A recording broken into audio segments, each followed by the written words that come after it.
Good afternoon, everyone. I call this meeting to order at 4:02. And we're going straight to something we've been looking forward to for quite a long time. An appointment of councillor, Ward 1, Ryan Strath. For the declaration of the office pursuant of section 232 of the Municipal Act. Ryan, if you would please.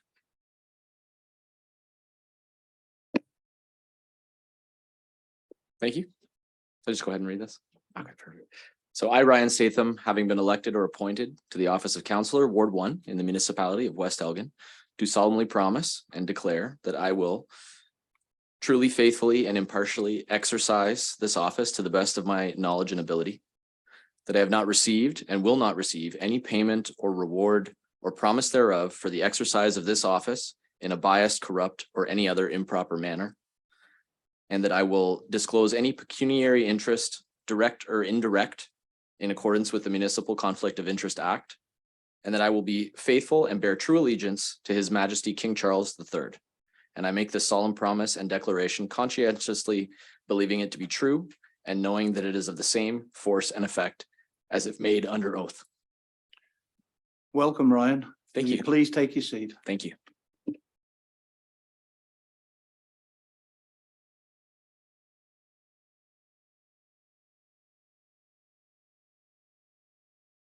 Right, we'll go on to the adoption of the agenda. Recommendation, please. That the municipality of West Elgin Council hereby adopts the agenda for August 10th, 2023 as presented. Mover, please. Deputy Mayor Tellier, seconder. Councillor Denning, all in favour? It's carried. Disclosure of any pecuniary interest. If not now, at the time. Seeing none. We go to 5, delegations. Mark Harper, would you like to step forward, please? Welcome to West Elgin. Thank you. A discussion about the presentation of benefits of organic waste collection and the EV station in West Lawn. Thank you. Yeah, I've been here close almost 2 years. And sorry, when I moved in, I noticed that there's no organic waste collections. So people are, I'm assuming in town, be throwing their bones and their organic waste into the garbage, which goes into landfill, which would create methane, I'm assuming. I don't know what the landfill situation, if it's captured and burned or put into like a natural gas line or something like that. But if not, if it's released, like when I remember as a kid living in Woodstock, it was just released in the atmosphere. You're just adding to the global warming problem, which is how many, 400, 500 wildfires we have now. Look at Nova Scotia and all that, the flooding and all that. Oh, I don't know. Like, I just think this would be, if this could be adopted into the recycling as well, like we did when I lived in Stouffville, it was adopted in recycling at a green bin, and you put your compostable plastic bags with your food in there, and then they pick it up. They turn it into compost, sell it to farmers or give it to farmers, or the people of Stouffville would just buy it back as compost, put it in their gardens, and it ended up actually for Stouffville ended up being very profitable, or quite profitable thing for them to sell it back to the people. Now, I don't know what the situation is here, what you guys want to do, but I'm, as this area grows, you're going to get more and more food waste and things. It's going to compound the problem, in my opinion, but I'm just going on what I used to know. So, I mean, I don't know, maybe we could somebody look into maybe adding that to the recycle besides the garbage and things like that. Like, I compost right now as it is, but I know a lot of people don't. So I'm just saying that, maybe something could be looked into. And also too, I know, like, I'm the only one around here, I think, with an electric car, zero emission car. To my neighbors, I'm a communist. So they think that you got to burn fossil fuels to be a Canadian. I don't know why, but At least my one neighbor does, but I go the other way. So, I mean, when it costs me $3 a month to charge my car and I drive around all over the place, a lot better than what I used to pay, hundreds of dollars a year. So I just noticed that in this town, Rodney's got a charger, Glencoe's got 2 chargers, Dutton's got 4 chargers. Well, London is loaded with chargers. I'm just saying that by 2032, you're gonna have a lot of electric vehicles in this area. A lot of people with apartment buildings and stuff won't be able to charge. So, I mean, maybe some, you get a company like Ivy or Flow or one of these companies, Electrify Canada, to set up a charging station, maybe across the way in the parking lot there, or put a few on the streets for people who do live in apartment buildings or do start getting, because eventually you're gonna have to, this whole place is gonna be lousy with electric cars within 9 years.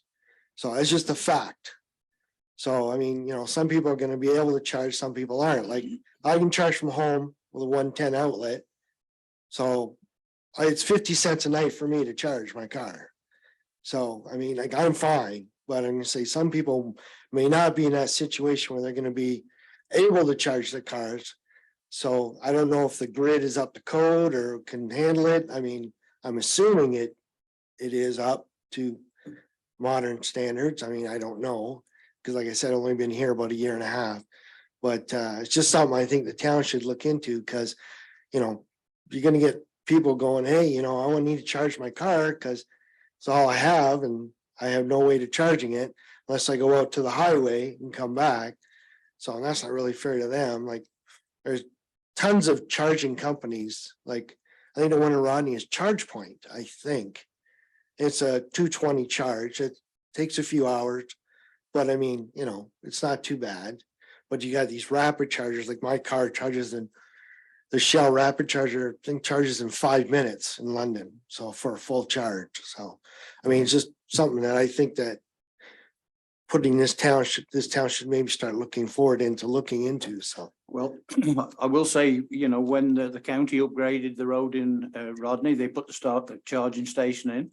So they are looking ahead, we don't want to dig it up again. And I know that this road is going to be upgraded too, as and when the county gets around to it. Should have been done a while ago, but it got put back, and all the infrastructure has to be done. And no doubt the charging stations will go on that too. Yeah. There's also regulations for new houses, that if you build a new house, you have to have your own charging facility on your own property. Oh, okay. So eventually, as the thing goes, I think we'll move with it. Yeah, like I said, you got 9 years, and then like everybody's gonna have an electric car. So, Yeah. because that's when the Americans are switching over. We're not just supposed to be Canada's not till 2035, but really, is anybody gonna wait for Canada or keep building gas cars just for Canada? Don't think so.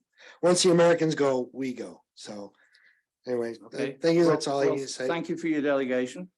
And it's noted, and we certainly will talk about it. Thanks. Gas can come out of the waste. Yeah. Thank you. Councillor Denny. Through the chair, thank you, sir, for your presentation. Welcome to the community. Just to circle back to your first point about the composting. Earlier in this term, we had a company come to us with the idea of mechanical composters that would go in every household, the cost subsidized by the municipality, and then the other cost shared with the homeowner. I certainly prefer the idea of facilitating a composting program that is actually profitable, or at least covers its own costs, such as what you've referenced in Stouffville. So I think that might be something worth looking into, to see if there is that sort of product or program out there that would be not cost prohibitive for West Elgin to look into. Excuse me, would that program be voluntary for composting or mandatory? Like the recycling? No, well, we'd obviously have to talk about that one. Yeah, because I recycle already. I throw it in the field. Yeah. Not on the farm. If you got a lot, come to the mic so people at home can hear.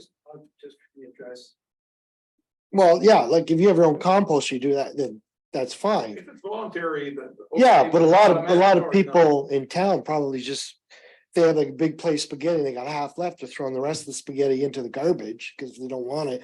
And then it just goes to landfill, and as you know, That's Food- fine, but I've got a cornfield, 150 people. yeah, but not everybody does. Like, I don't have a That's cornfield. what I'm saying, it's. Oh, you'd be mandatory, I'd be not mandatory, it'd be volunteer, No, of course. it would be voluntary. I mean, you can't force people to compost, but it is like, it's just like recycling. People were like, I don't want to recycle. And then up in Stouffville, they were like, I don't want to do it. And then next thing you know, everybody was putting all their organic waste out. I understand there's $50 or something added to your taxes, so. I, I'm okay with that. no, in actually fact, it wasn't really anything. I mean, even the green garbage, it was Green for Life who did the pickup. Or they switched from Miller to Green for Life, and then Green for Life had this thing, and then they composted stuff.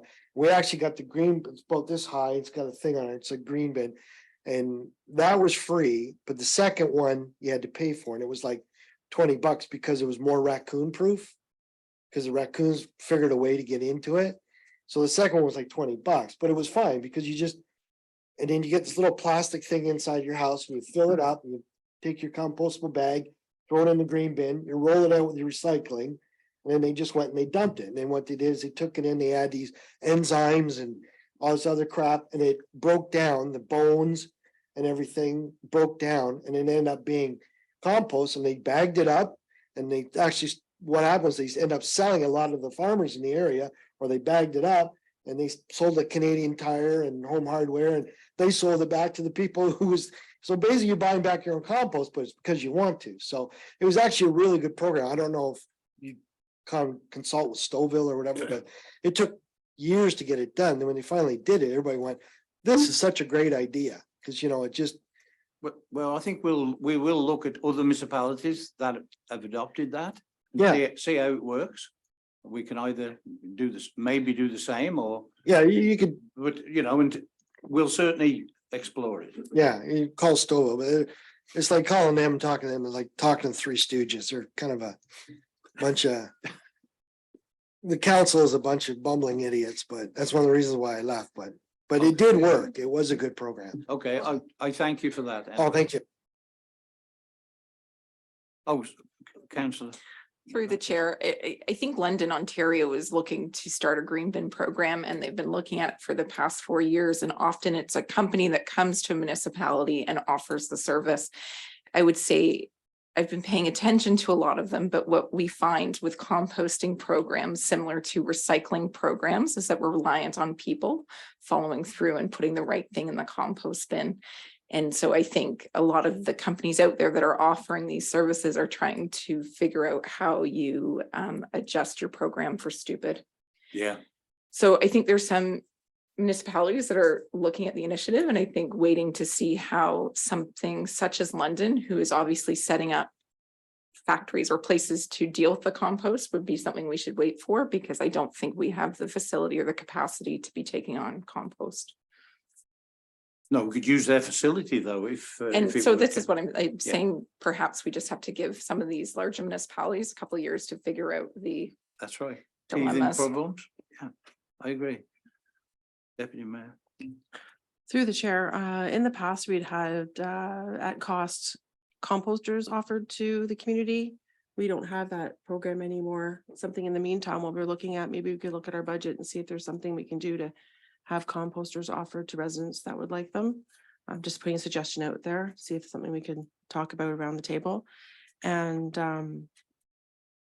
for the grant, we got grants for chargers, as Mayor Leatham said, and I do notice a lot of homes, I can think in my neighborhood, I can think about 5, where people are charging their, one's a Toyota truck, actually charging their trucks and things, and they have them installed in their homes.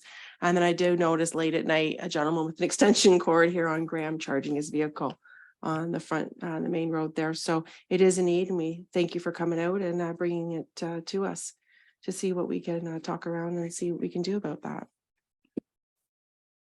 Okay, are we finished with that? Okay, we'll go to item 6, which is a public meeting. Recommendation, please. That the Council of the Municipality of West Elgin proceed into a public meeting pursuant to the Planning Act. Move it, please.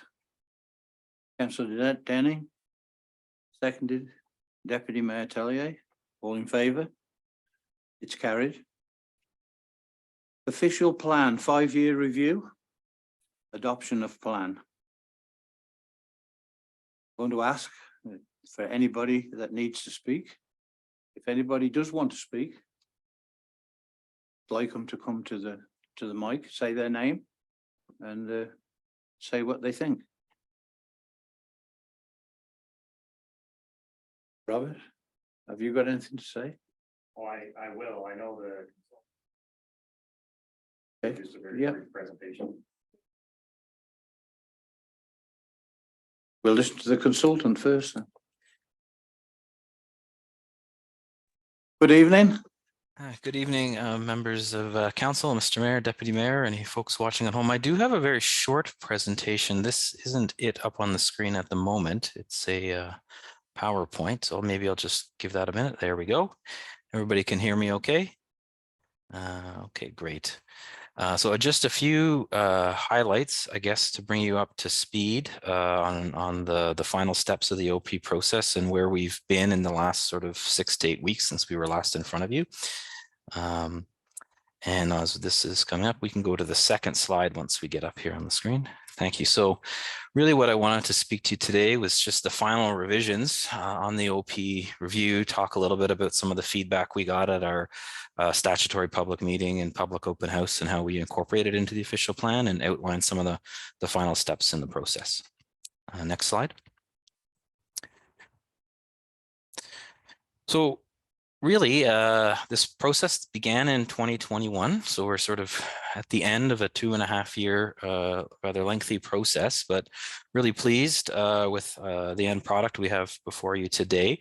And you know, through this fairly extensive process, we had a lot of ongoing engagement with staff, council, stakeholders, and the public. And I think we're down to the final steps, hopefully, but always willing to get any final direction from staff and council today. And with that in mind, just wanted to highlight that every once in a while you do update your plan comprehensively, and it does take a year plus process, but it doesn't mean once you adopt it and have it in force and effect that you can't make tweaks and changes along the way. It very much can be seen as a living document that you can modify with some precision, and if there's a particular chapter or a particular policy or a land decision that needs to change, you can always update the plan in the months and years ahead.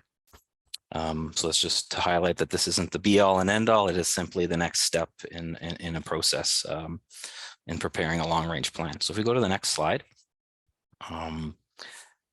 by way of sort of background or history, you'll recall we had 3 phases to the process. We had the initial background review and policy directions phase. We had the preparation of the draft official plan phase, and we were in ostensibly the final step in preparing the official plan. The activities this year were really a process where we briefed council on a draft official plan. We released the plan for public consumption. We had a public open house where we had a fair amount of folks come through and visit and speak with us about the plan, received some written submissions on the draft plan, and some oral delegations at that statutory public meeting.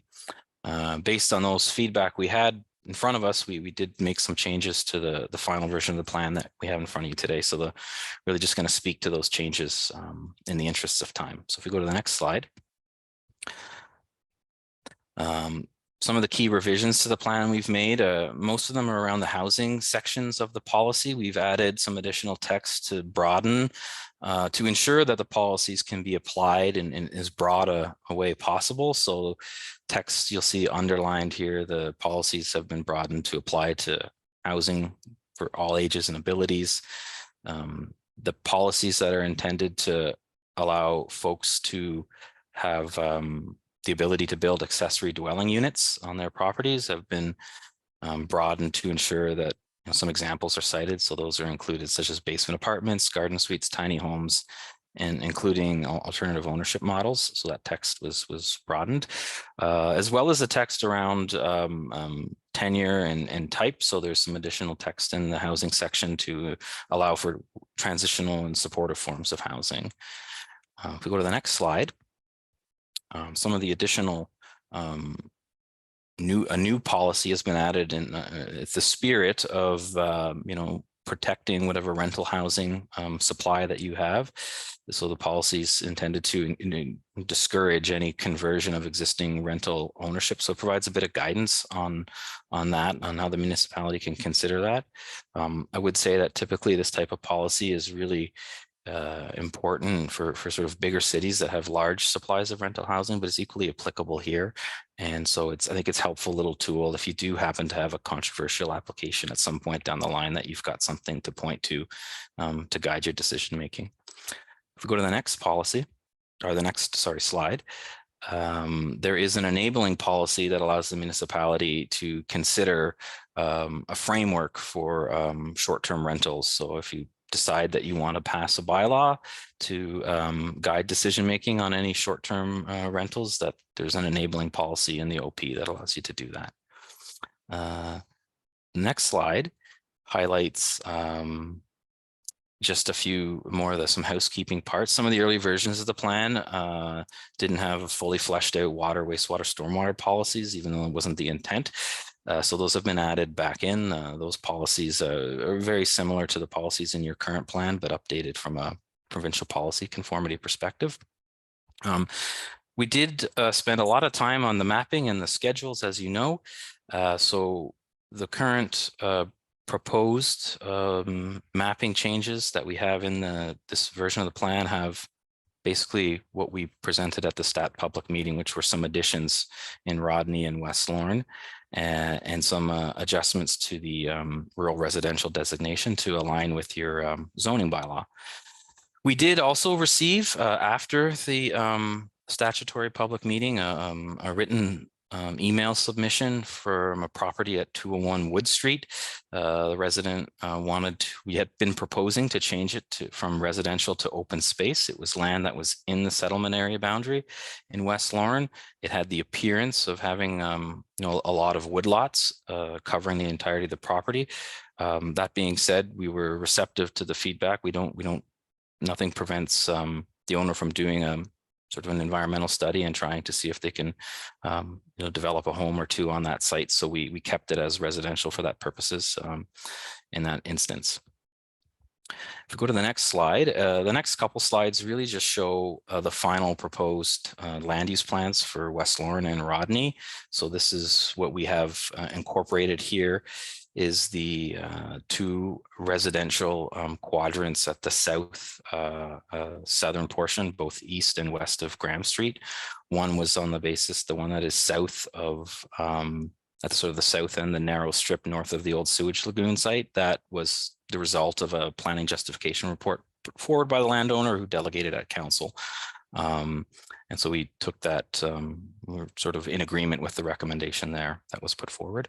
And if we go to the next slide, I will just briefly touch on the proposed changes for Rodney. Again, there is some minor changes to the size and shape of the lands on the south side of Pioneer Line, both east and west of Furnival Road, those two large chunks. It includes the current school site, as well as some opportunities for residential development around the school and to the both east and west of Furnival.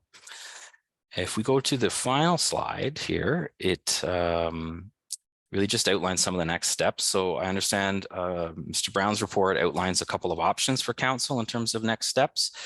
Should council choose to adopt the official plan, I think that's option one in the letter. The process would be that the plan would go to the county for approval. County staff would work with West Elgin staff, myself and our team, to deal with any final comments and changes. Generally, at this step of time in the process, my experience is that phase, they're sort of more technical in nature. They can be grammatical. There could be, there's probably a typo in there somewhere that we'll have to fix, or a policy reference number. Those are the types of changes that typically are made at this phase. If there is something more substantive, then such as the change to a settlement area boundary that the county is wanting to enact, then it's likely that a report would come back to this council for input before anything that's of a material change is modified in the plan. And at this stage, when you adopt the plan, it's still not in force and effect. It comes force and effect when it's believe approved by the county, so the approval authority. So that concludes my presentation. I think at this point, I might see if Mr. Brown wanted to speak to his recommendation report, and then maybe we take questions of council. Thank you very much. Thank you. Robert, if you wouldn't mind, please. Certainly. Thank you, Mr. Mayor, members of council. As Mr. Kennedy mentioned, this has been an ongoing exercise for the last couple of years, and we're hopefully at nearing the finish line. The one thing that I kind of wanted to bring up in the report, and it was alluded to, is we did have a request about 3 weeks ago from a landowner at the north end of Rodney. That's a different one, but that one's good to be up there. So I included it in the report because I thought the request was certainly valid. One of the challenges obviously we face with the official plan is you have to kind of have to have a stop point at some point when you get through the process, because everything that we bring forward to council, the intent is it's been out in the public for a while. They've had a chance to look at and comment on it. This came in sort of after, it came in during sort of the review process, but after the notification process. So the mapping hasn't been adjusted to accommodate this. But I did want to, I had some conversations with the property owner.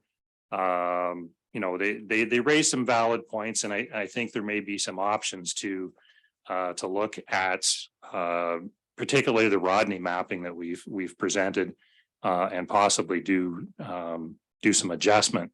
And that's why in my report I kind of laid out options for council tonight. The first option being obviously just adopting the official plan as presented, and bringing that forward to the county. That's a very simple option in moving forward. And I would note that everything you see here tonight in terms of the text, the mapping, and all of that, when it goes to the county, obviously most of it likely will be adopted.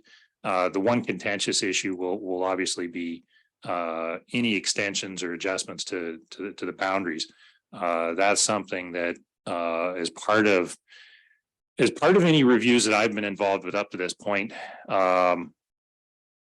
The idea is to attempt to either not make it very clear at the beginning of the process it's not what we're doing. We're not looking at boundary expansions, but also keeping in mind that there may be some opportunities for adjustments.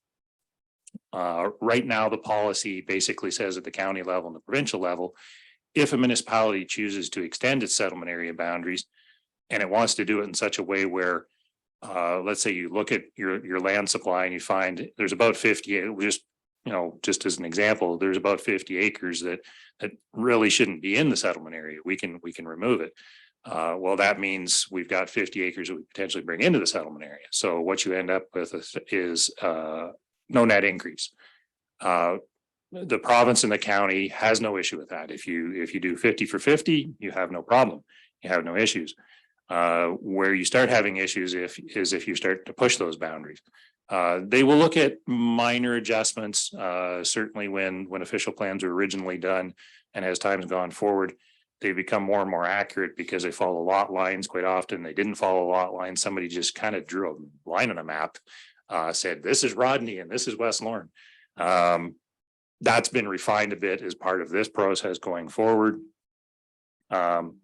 So the boundary adjustments that we've suggested in the mapping that you see before you for this meeting, there's absolutely no guarantee that any of that will be accepted. The county may come back and simply say, no, you haven't provided any justification for the boundary expansions. That is actually a separate exercise itself.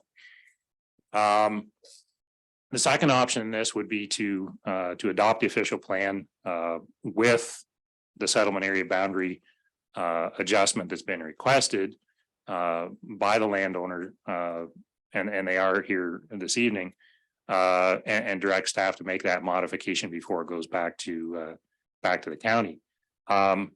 The only hesitance, and it's not a very strong hesitance on this, is that wasn't really presented to the public. Now, when I looked at the mapping, a portion of this property actually is in the settlement area now. And a portion of it is in the rural residential designation. Actually, council approved and the land division committee approved some lot creation there very recently.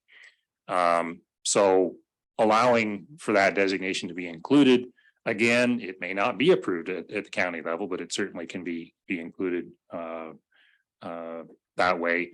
I would say council would have to probably include in that just slightly modifying a couple of words in the recommendation, but should probably also bring forward a resolution saying that no further public consultation would be required as a result of this. It's been presented at the meeting. If council's comfortable with that, I'm comfortable with it as well. It's been presented in a public forum.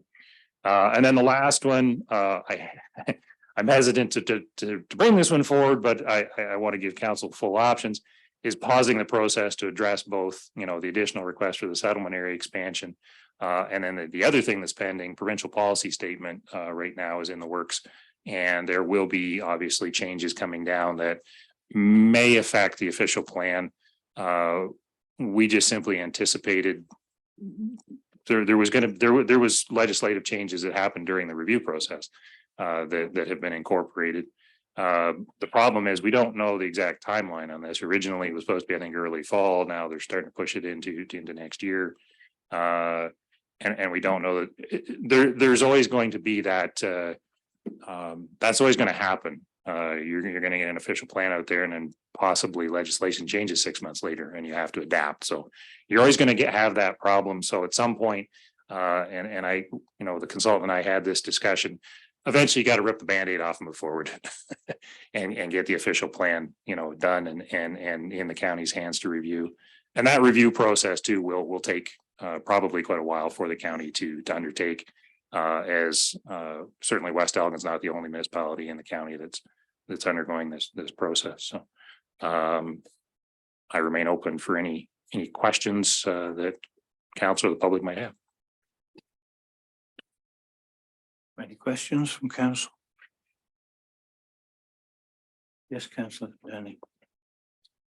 So through the chair and Mr. Brown or Patty, in the final consultations, the two pieces of property at the south end of Rodney by Alderborough School, which were considered for alteration of the village boundaries, were then adjusted with consultation with the landowners. I noticed that the one property at the southeast corner is not as large as it once was intended to be.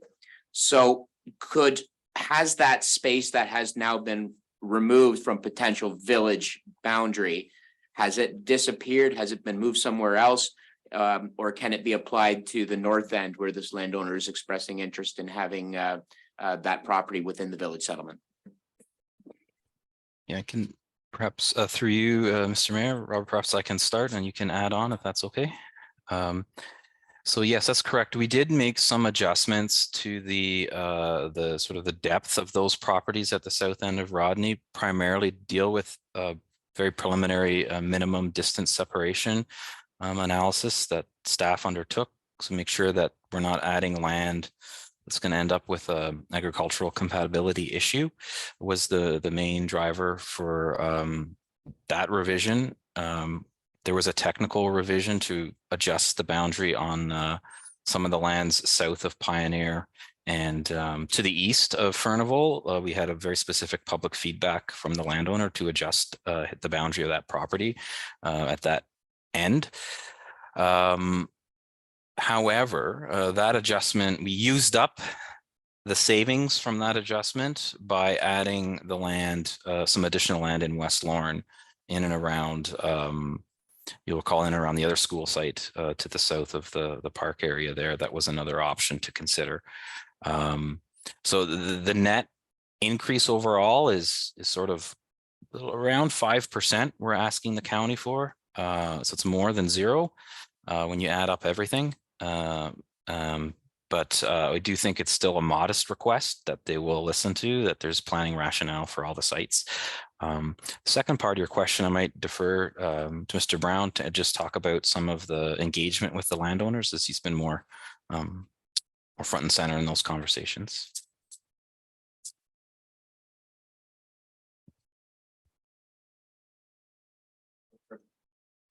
Certainly, and through the chair. So with regards to these boundary adjustments, you've been in consultation with the landowners, and any place where the boundary has changed to include village settlement spaces.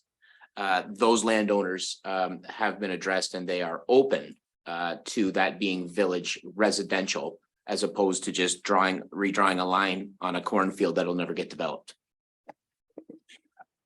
Yes, through you, Mr. Chair, to the question, we've definitely engaged with the landowners. In fact, usually most of the addition requests to the settlement area have really been initiated by the landowners. Mainly because we want that positive engagement rather than sort of pushing the designation on them. On the opposite side of that, we've also engaged. We had about 8 landowners where we were proposing lands to come out of the settlement area. All of those landowners were also engaged, just to be sure that they were aware. I got acknowledgement from most of them with no issues. And as Mr. Kennedy said, we did have one landowner that wasn't in objection, but just wanted to make sure that they were still able to potentially develop the property, and we've made that adjustment to that property. So yeah, absolutely, both ends, in or out, we've engaged with the landowners. Yes, if you'd like to, if you wouldn't mind, please, state your name as you get up. My name's Dave Kelly. I live in Rodney, Ontario, but I do own the property at 22525 Pioneer Line, which is one of the properties that we're talking about right here. It's on the southeast side. It was proposed to be 57 acres. It's been reduced down to 35, which I'm okay with. I just need to see an accurate map of where that 35 acres is in relation to where the residential building is on that property right now, which I don't have. So as far as the communication, I did find out the communication. That's because I was emailing Robert, and he was the guy that said that they had been reduced down, but I don't have any type of accurate map showing me where that 35 acres ends in relation to the residential building that's on the property now. So I need to know that before I'm okay with all this. Robert. I will, I'm going to get up out of my chair and show you on the map. Okay, thank you.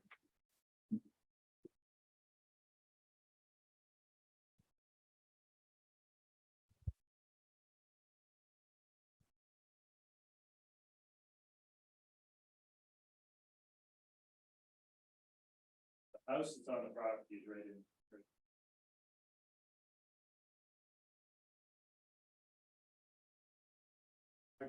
Something that actually shows me that with Yeah, we can provide that. measurements on there. Yeah, I got that, Bill, but that doesn't tell me anything. It doesn't tell me anything. I can't pick out from that map where the house is. Is that a possibility that could be done? Yeah, we can easily provide that. I think we have we've got quite a collection of maps from this project. I think we've got something we can provide to Mr. Kelly to Thank you. accurately depict that. Is that satisfactory, Mr. Kelly? Okay, Yeah, I'd like to, just your name, please, and then. yeah, Carry on. my name is Peter Ferrazanovic. I live in beautiful downtown Eagle. I just want to make a comment in general. I see that all the development for Rodney is south. I totally disagree with that. It should be north.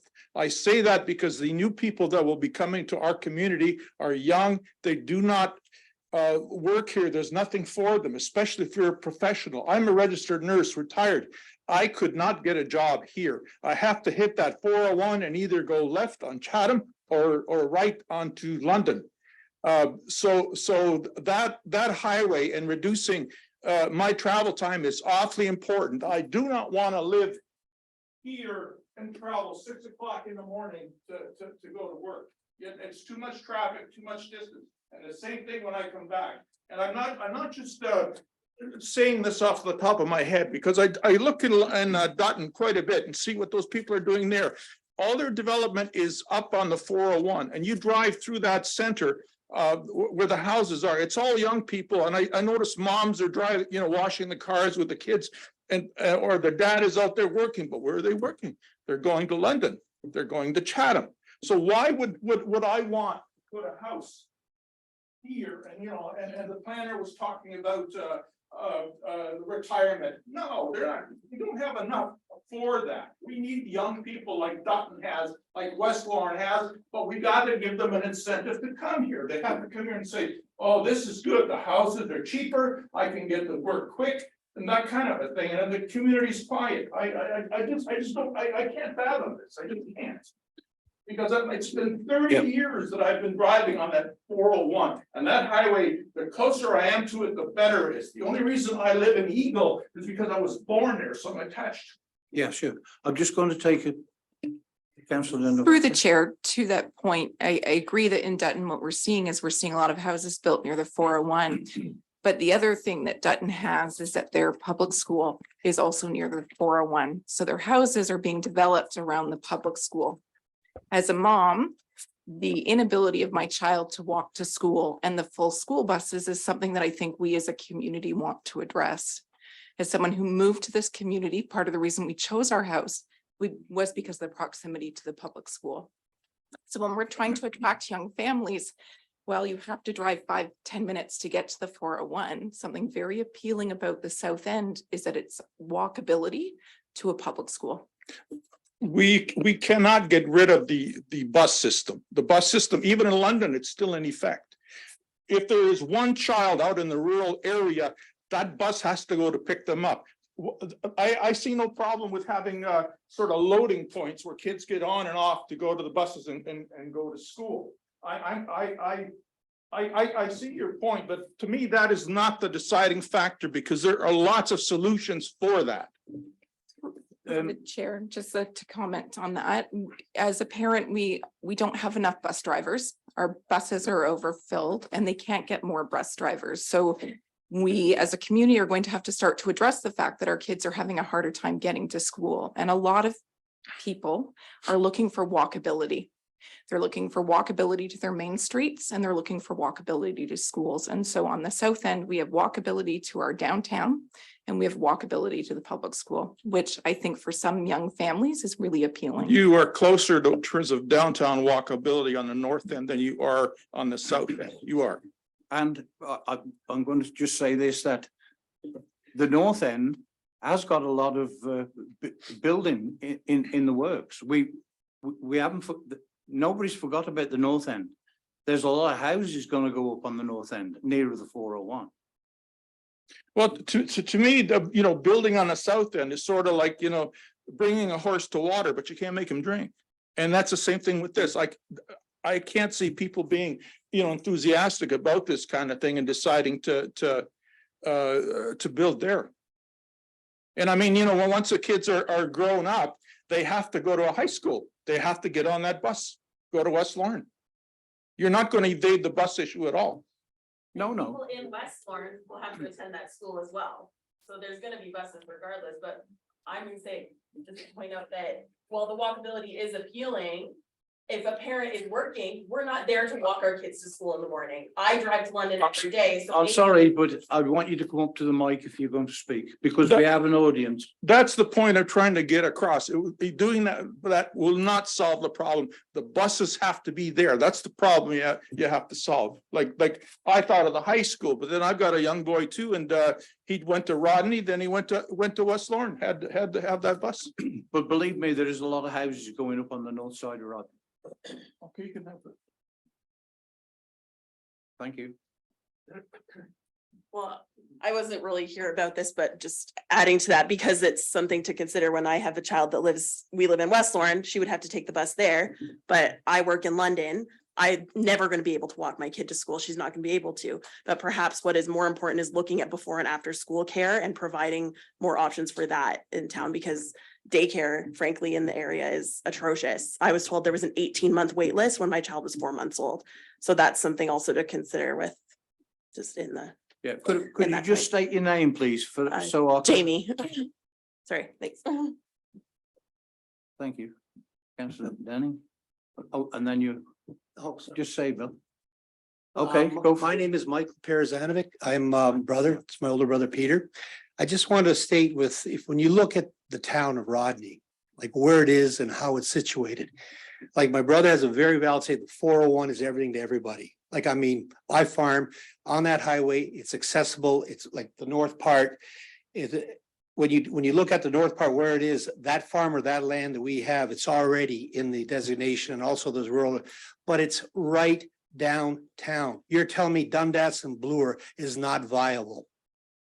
Like, you know, Wellington and Dundas is not viable. It's not what we want. The thing is, it's right downtown. You can walk right into town. The grocery store is there. I understand later on there's pharmacies coming. It's accessible to all of your needs. I've got nothing against the south end. You can build on the south end, do whatever you, well, what about the north end? If you had to choose both, I guarantee you 80% of the people would want to live on the north end because you're right there near the 401. You could, where that land is, you can take your kid, your bike down the grocery store, the community park, the swimming pool, the park is all right there. You can walk there.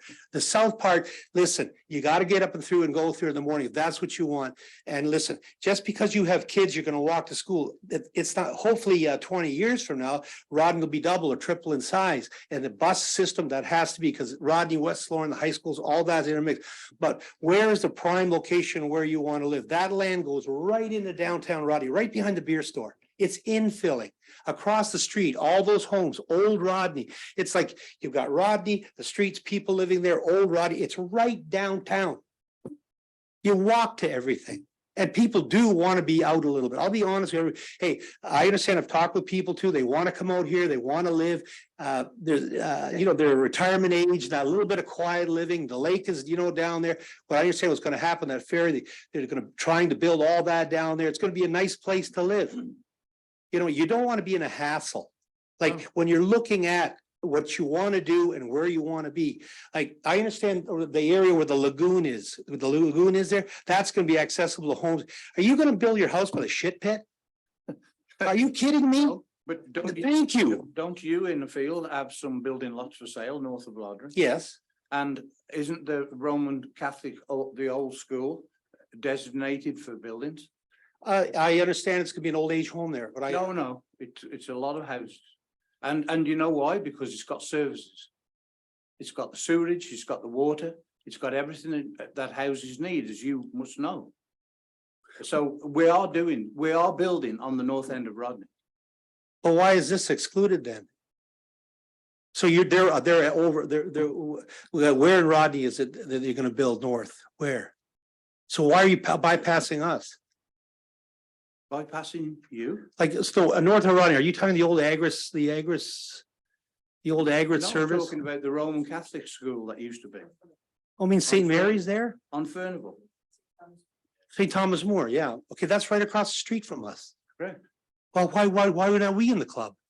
It's right across the road. What's wrong with putting houses on it? That's north of Rodney, isn't it? Well, we're asking to be included. That's all we're asking, to be Yeah. included. Yeah, That's all we're there's no asking. problem. Okay, thank you. Thank you.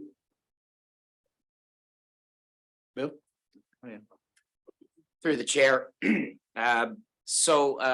To Mike and Peter, I don't disagree that building at the north end of Rodney is not a practical thing to do. I do disagree that building next to a school is a bad idea. I think it's a great idea, but it does not minimize the fact that building at the north end of town is practical as well. When I spoke with Patty and Mr. Brown, again, they've had all these consultations with landowners. I do question, there is a portion that was already in the existing village boundary, half of the Patterson farm at the northwest corner of Furnival Road and Pioneer. first of all, I don't know, have you had consultations with the Pattersons about their desire to have that cornfield turned into a residential development? Patty, do you know anything about that? I would, the landowner engagement is something that Mr. Brown undertook, so I would let him speak to sort of the one-to-one conversations with the individual landowners and the properties there. Yeah, I would say maybe more broadly, there is in developing the rationale for why a particular site gets included, there's a lot of things to look at. Proximity to the highway, yeah, that's definitely one criteria. Proximity to downtown is another. Proximity to schools is another. Proximity to existing services, that's another. Some lands to the north, say in West Lorne, are all hazard lands. So, expanding into floodplains, not something that we were looking to do. And so all this stuff goes into the hopper to kind of form the planning rationale. And I think Mr. Brown has a second option for council to consider that includes the consideration of some lands to the north as well, but it requires us to then kind of rejig the proportions of properties that we've proposed to include, so we don't overstep the ask in terms of increasing the quantum of land. And Robert, I don't know if you want to speak to the property specific question from the councillor around engagement with the landowner. Sure, through you, Mr. Chair, to the question. Any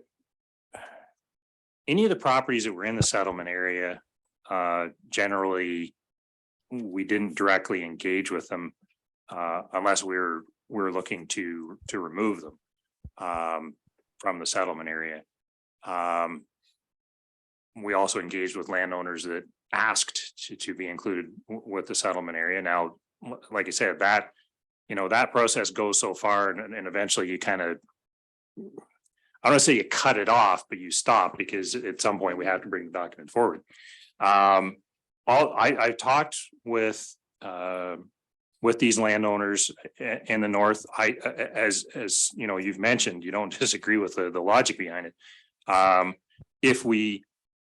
If council does choose to go that direction and request some modification to this, I guess you have to understand we have to maintain a certain amount of balance. And what that balance is going to look like is we're going to go back and look at the extent of the designation in the south end. There's options there. Those lands go quite a ways south. They include the school. They bring them into the settlement area. The school's not in the settlement area now. It could remain out of the settlement area, because by putting it in the settlement area, while it's a positive to bring it in, it's also kind of a negative because it's burning inventory for residential land. So if it's a 10-acre site, it's a 10-acre site that's going to be a school, and it's not going to be developed for residential. So there are some options to allow a portion of the Parazonovic property to be included. What that looks like. As I mentioned, they have some lands off of Center Street that are designated. There is some logical location here for us to expand, whether it's 10 or 15 or 20 acres. We can go back and look at that. And the other reason why we can't just keep adding lands is one of the things that we kind of looked at a little later on was I spoke about balance. Lands in, lands out. One of the reasons why I mentioned that is we have a limited amount of service capacity. Water, we're not so much an issue, but sanitary servicing, we have to be sure that the capacity that we have now will service the lands that are in the settlement area now.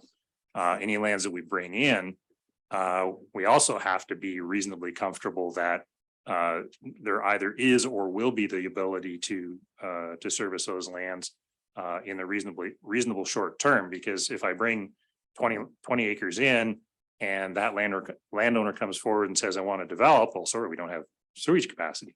What was the point of going through this exercise if we can't actually develop those lands? So that was one of the other points that kind of came up as we kept going and continuing to potentially designate land. So I don't have an issue making that adjustment. I agree with the points that have been made.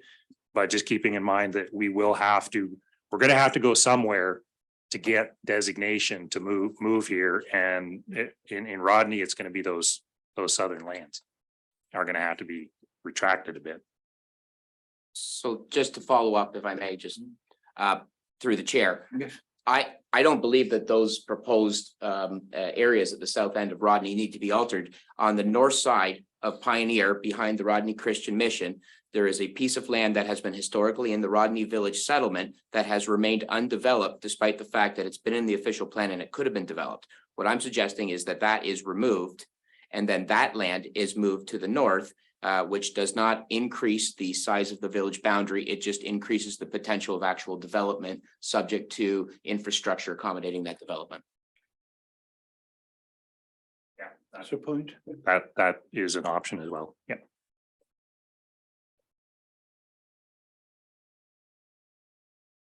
Yeah, okay. Dave Kelly again from Rodney. I'll just address two things. Mr. Parazonovich said that who would want to build a house over by the sewage lagoon? Well, according to my maps, all that has been taken out and has been redesignated as open space, so that's not going to happen.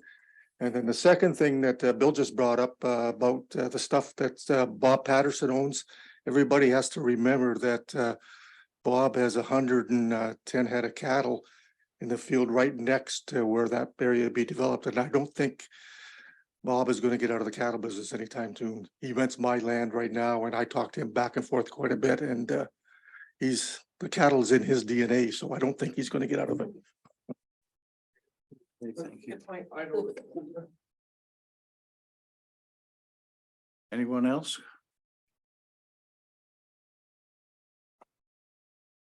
Like my Okay. brother, I'm an Eagle boy. We're born, and raised here, and we're gonna die here. Like, our kids are grown here. We live Rodney, Wisconsin. We farm the whole area. I love West Lauren. I love Rodney. It's just not terrain anyone's parade. Like, we need development. We need people here, like, hopefully beautiful homes in a nice area, a nice settlement. Like, it's a great area. When you go down the lake and all that stuff, it's just for the well-being of the whole community. I'll be honest with you, because we farm in that area with the 401 all over the place, and like, I love it here. It's just, I think there's room for all of us in development. How it'll be, you know what I mean? How it'll be one day when it's all said and done. You know what I mean? It's like, you go to Ridgetown, they're all beautiful little towns like Elmer and all that. You go through, they're nice, like Dutton, how it's coming along, the facility, and they got Sobeys coming there. But we got Timmy's here. We're moving too. You know what I mean? It's just how it should be, I agree entirely. We live in a beautiful place. Yeah, let's just keep it going. Just keep it going. Thank you. Some of the things too can avoid. I mean, I understand where you want your kids to walk to school, but their kids in West Lauren have to go to that school. The buses are gonna be there. That's all. The buses will always run. Hey, I went to that school. My kids went to that. We're all on the bus. We're an Eagle. I went to that school. Okay, anybody else want to speak? But they have to come to the mic. Through the chair, just a Yeah. question for Robert. If we send this back to you to include option number 2, what is the timeline that we are now looking at submitting the official plan to county? Through the chair, this is just a mapping exercise, so it would just be the time it would take to make those mapping adjustments, and assuming that council doesn't want us to circulate again, because there's costs associated with that circulation, so. Okay, sorry. And then through the chair, just a follow-up question. If we choose not to go through with number 2, what is the option for the landowners if they wish to continue to develop?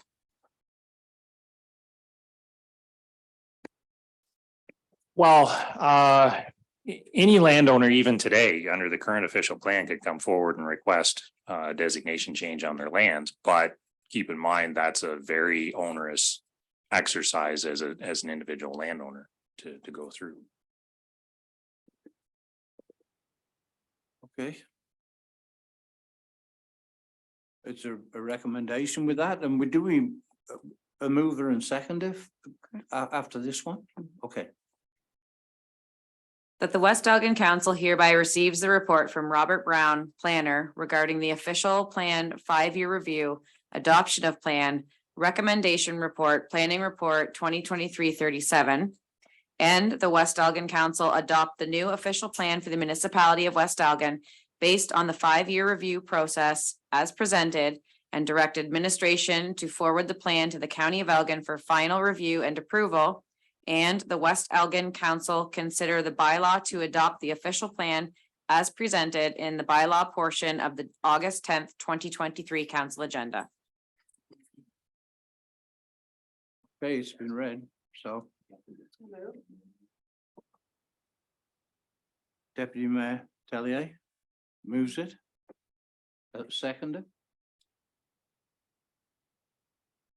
Through the chair, this is voting on option 1, right? But we can read option 2. Okay. Robert, if we move and second this, can some of them lands be changed?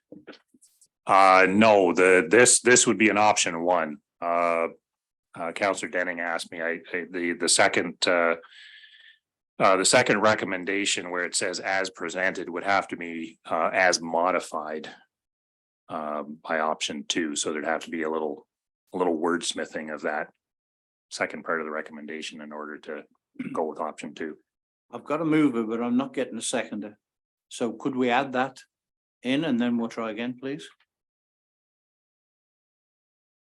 That West Elgin Council hereby receives the report from Robert Brown, planner, regarding the official plan 5-year review, adoption of plan, recommendation report, planning report 2023-37, and that West Elgin Council adopt the new official plan for the municipality of West Elgin based on the 5-year review process as modified, and direct administration to forward the plan to the County of Elgin for final review and approval. And the West Elgin Council consider the bylaw to adopt the official plan as presented in the bylaw portion of the August 10th, 2023 council agenda.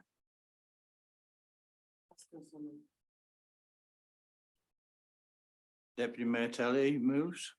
Councillor Novakis seconds. All in favour? It's carried.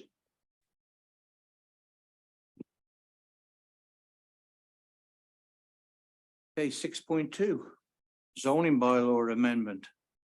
Application D-14 12-2023. Recommendation report 2023-36. Robert, please.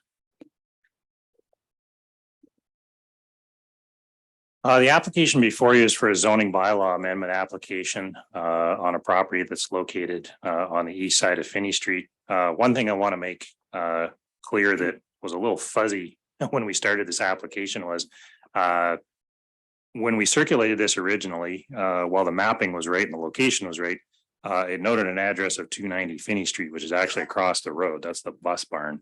Part of the reason I believe that happened is council may recall that section of Finney Street didn't actually exist officially for the municipality until a couple of years ago. And actually these lands were kind of incorporated with 290. They are no longer. So it's just simply Finney Street located on the east side. What has come forward for administration to review is a plan of subdivision. It's a cul-de-sac that would incorporate 10 single detached dwelling lots on the property. Right now, the zoning on it is future residential, so this property was intended for residential development moving forward. There was a number of background studies that were completed at the request of the county as the approval authority looking at this property. Environmental, archaeological, hydrogeological. There was also some compatibility review and a noise study was completed as well. This was undertaken because obviously these lands are to the west are industrial lands, and there are industrial uses going on the properties.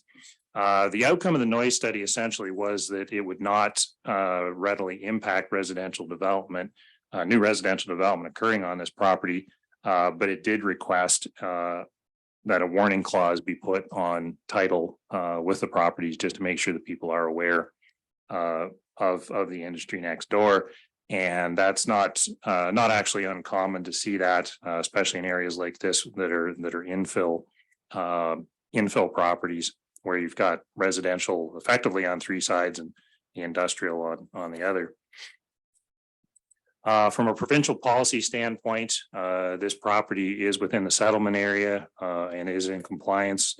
The property does, it doesn't directly abut, but it is within, just barely within kind of a zone of influence. There is a provincially significant wetland to the northwest of this property, which necessitated a limited environmental impact assessment. Essentially, the outcome of that was just some recommendations to the developer. Again, these are things that can be incorporated into the development agreement.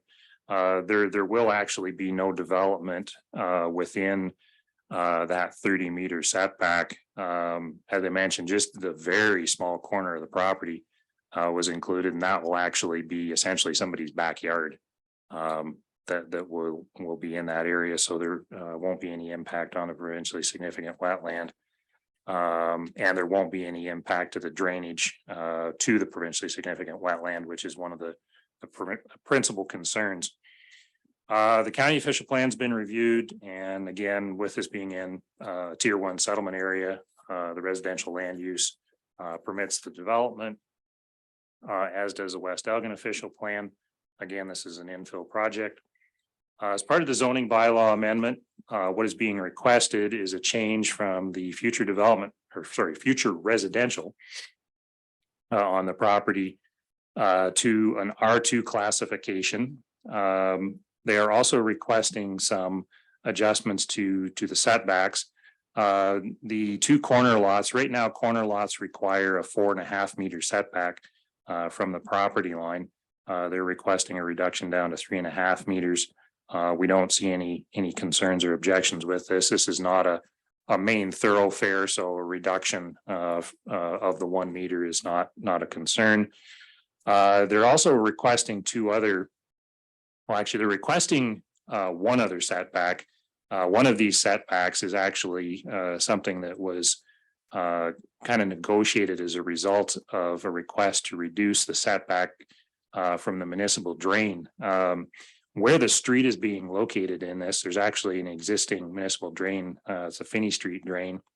And normally setbacks from the center line of the drain are 7.5 meters. This doesn't present a problem, obviously, on the road. That municipal drain will then be under a municipally owned and maintained road and will have full access to that storm drain. And that storm drain actually provides the outlet for the stormwater on the property. They're requesting a reduction, however, from 7.5 to 3.5 because the municipal drain does cut between two of the lots. Basically, the shared lot line between two of the lots on the property. I've reviewed this with the drainage superintendent, and he reviewed it with the drainage engineer. And the 3.5 meter setback was recommended as the minimum in order to provide an adequate working corridor for the drain. This is a drain that was put in fairly recently and is unlikely to need any maintenance going forward in the short to medium term.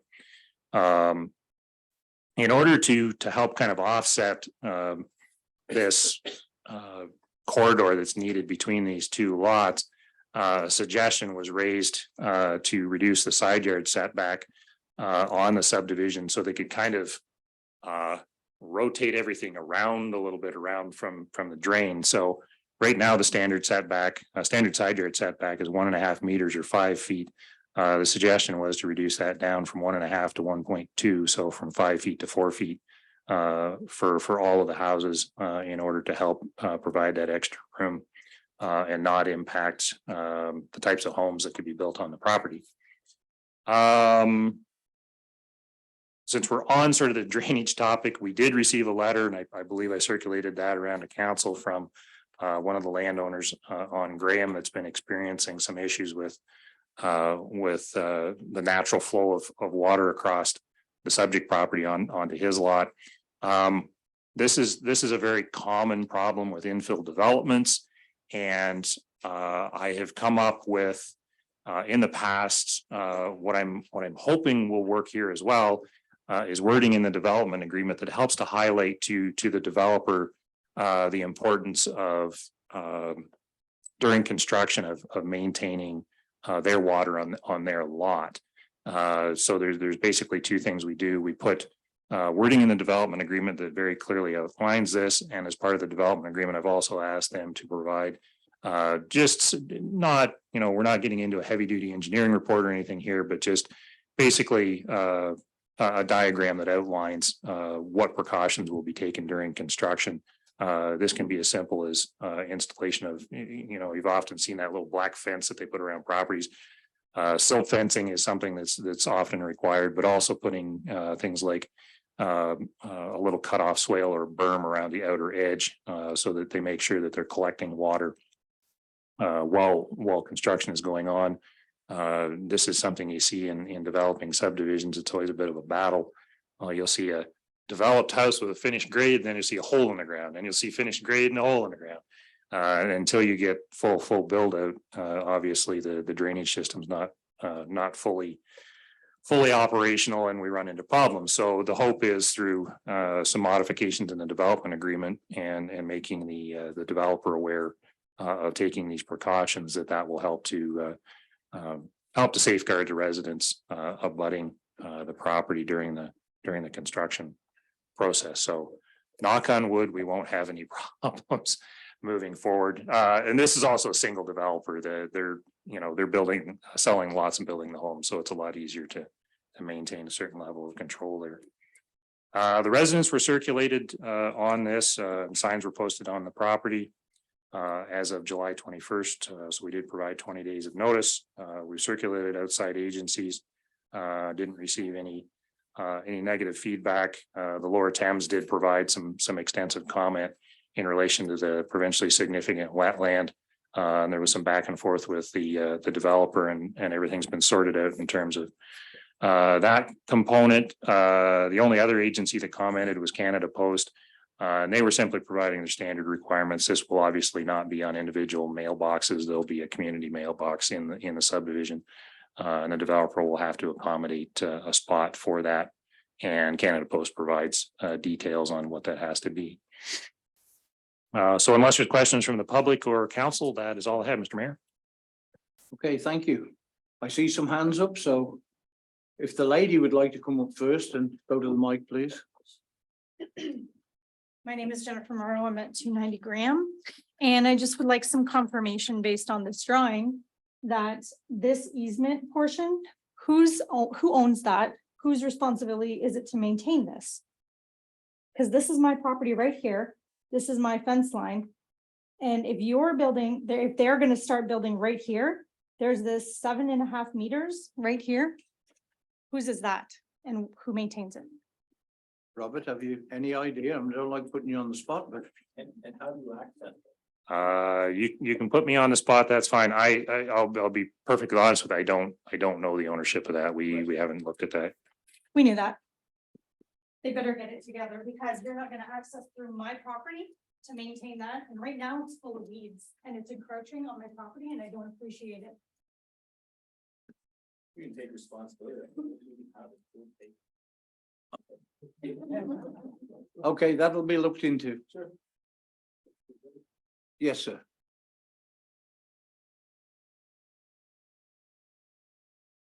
My name is Jim Olet and I live on the northeast corner of Gilbert and Finney. The problems I have with the building, and I know all towns have to build. We all have to get bigger to grow. But I was just going through this list here. When you're going to establish a reduced exterior side yard setback along Finney Street, is that going to extend right to Gilbert, or is that just going to start at the new building? That will specifically be just for this development. Okay. My biggest concern with this is, I'm going to go back a little bit. I sent a letter to council. Next month will be 2 years to do a new proposed truck route. Nothing's been done. Nothing's been done. What my concern is, you're going to build 10 houses, which I know we got to grow, but we need to do something with the road. Because now running down Gilbert Street, we have transports. That go down there all the time. You have young children on that street. And now we're gonna add 10 more houses. Which, easy figuring, 2 per family. You're gonna add another 20 cars with only one access to get out of there. To me, that's too much traffic for that congested area. What's the thoughts? Like, I've never heard nothing back on my proposal to alleviate the trucks anyway off of that road. But now we're gonna add some more, and you only have one road. Is there a proposal to put a new road in someplace for car traffic, or like what's going on? It's gonna be too much traffic for that road. That's my thoughts on it. Okay. We have, you take a transport coming down that Gilbert Street. And then you may start meeting cars, and if you got any kids walking, there's gonna be trouble. I realize there's congestion. It's too busy, it's too congested, and to me, you're just gonna add to it unless we have another road that can access around somehow and go back out to Graham. That's my concern. Yeah, point taken. Thank you. I have somebody on the screen with his hand up. Hi, Could we get him on, please?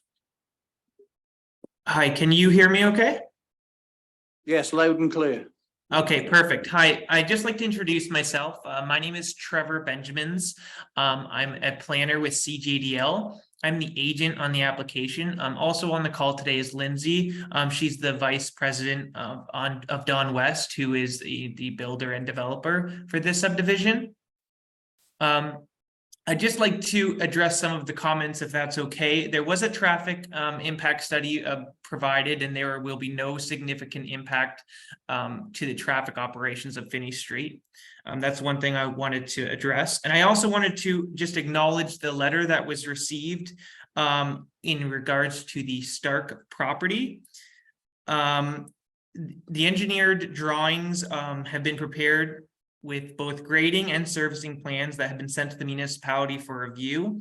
There is a swale in the rear yards that will flow into catch basins, and ultimately those outlet to the Finney Street municipal drain. So there will not be any water flowing onto surrounding properties. No grading is going to happen outside of the subject property boundary, and the swale final grade will match the grade of existing properties. I'm not an engineer, but I just wanted to say any further questions relating to that can be directed to CJDL, and I can follow up with the senior engineer. I also just wanted to take this opportunity to say thank you to West Elgin planning staff and their recommendation for approval of the zoning bylaw amendment. And thank you also to council for considering this. If there's any further questions, I can help and assist in answering them. Thank you. Yeah. Okay, thank you. Can we all get a copy of the drainage? Can you please come up to the mic? Sorry. Again, Jen, can we all get a copy of the proposed drainage upgrades to support 10 houses? Because right now it doesn't even support the existing houses. That's right. We're constantly flooding. So basically your answers are call your insurance company. Maybe they'll help you. And also put the drain on insurance. If I could just say something that he said, there'd be no impact on traffic on Finney Street? Is that what I got from what he said? That's what it sounded like, yes. Well, Yes, maybe he that- needs to come down and see the traffic that's on the road now on Finney Street in Gilbert before they build these houses. Because I lived there, I've lived there for over 30 years, and I can see the increase in traffic, so you can't tell me there's not gonna be no impact in traffic. He can say what he wants, but there's gonna be a big impact on traffic. Yes. So I want council to see what they could do before. I'm against building this until something is ratified as far as the roads goes. So you don't have to do it after the fact. Let's get our ducks in a row before we start the project. Instead of saying now, okay, we built the subdivision, now we got all this traffic, now what are we gonna do? That's my thought, but if people come down there and look at the traffic, come and see it. Don't just say, oh, well, yeah, okay. No, come down and see it and you'll see the traffic. I live there, I know, and so does the neighbors. And that's why we petitioned 2 years ago next month to change the truck route, so that the trucks don't have to come down there. That's why we did it then, because of safety concerns. Yes. Dennis Joyce. I live 263 Finney Street, the last house before the proposed subdivision. We definitely have a water issue there now because the water is constantly in my property, which I have called by law, I have called Bill. The water doesn't drain. I've taken a look at the catch basins. The latest look was yesterday. The one at the corner of Finney and Gilbert, there's about 4 feet of grass in it. I don't know when that was last cleaned. The one that is on the corner of Mr. Ouellette's property, you can only see one line in there. So I think the water's coming in, but until it comes up over the top, it doesn't leave. I'm sure if there's a pipe coming in, there's got to be a pipe going out. All the catch basins are full. Nothing drains. This is not new. We have been saying this for years. But yet we want to put something else in, so we have more floods. Every property flooded going down Gilbert Street in this last rain. Yes, I understand it was a lot of rain in a short period of time, but even regular rains. They were swimming in the field across from my property, kids were. They were swimming. We have open holes down on that corner from NFTC covers blowing off. I've called them. Nobody's come down to fix them. These things are 2 feet by 3 feet, 3 feet open holes in the ground. Nobody comes down. Did you call the municipality on that one? I called NFTC because that's who owns them. Yes, I agree. And they called me back. They said somebody would be down to look at them. I haven't seen anybody around. And as far as the traffic goes around there, I am totally against any trucking going through there. We do not want to put a truck route in front of a brand new subdivision with kids. That just, to me, is not very good thinking. Okay. Okay, thank you. Yes, ma'am.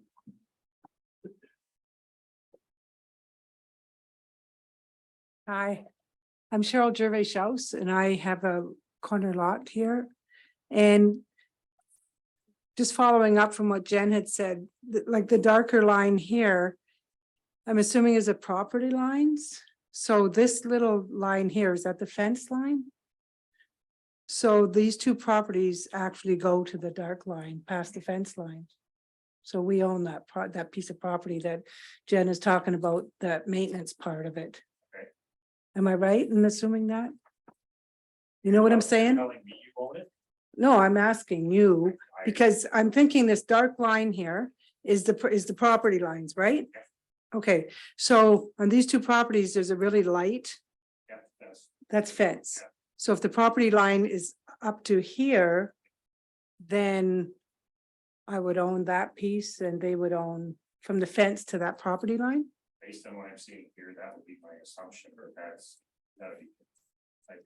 That's the part that needs to be confirmed, right? So that at least if we know, then it's our responsibility, then we can move the fence or do whatever, right?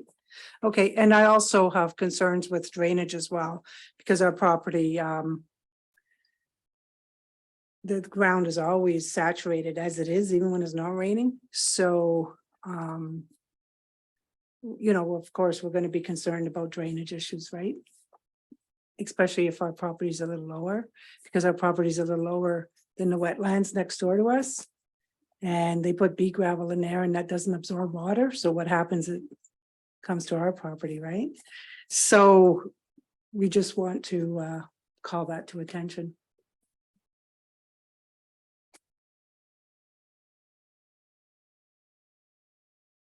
Understand what I'm saying? Okay, perfect. Thank you.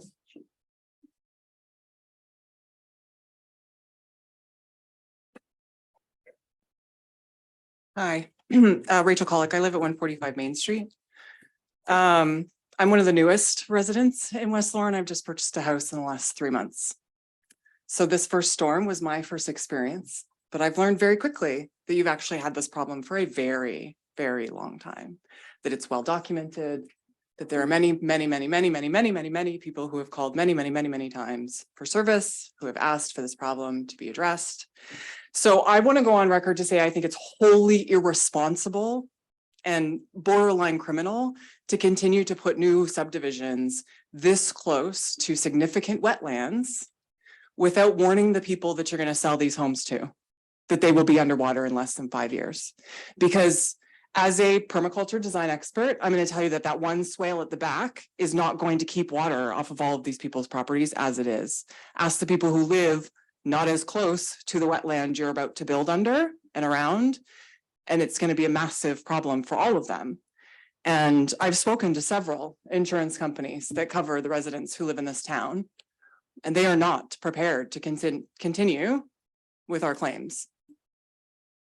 They are documenting this place as a hazard, as a town to live in. From an insurance perspective, you will have residents who won't even be able to get insurance because they live here.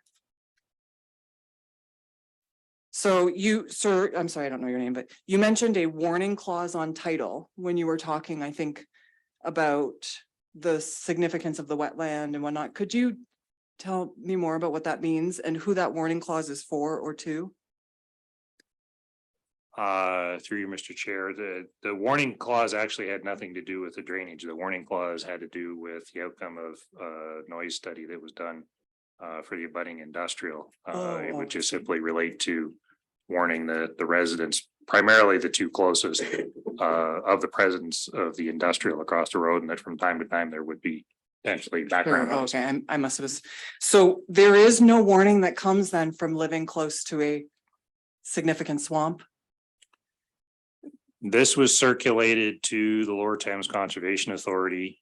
They provided feedback to the owners. The owners have been in discussion with the CA for much of the time that they've been working on this, and there was and the CA has provided the opportunity to review the stormwater management and also because of the proximity to the wetland.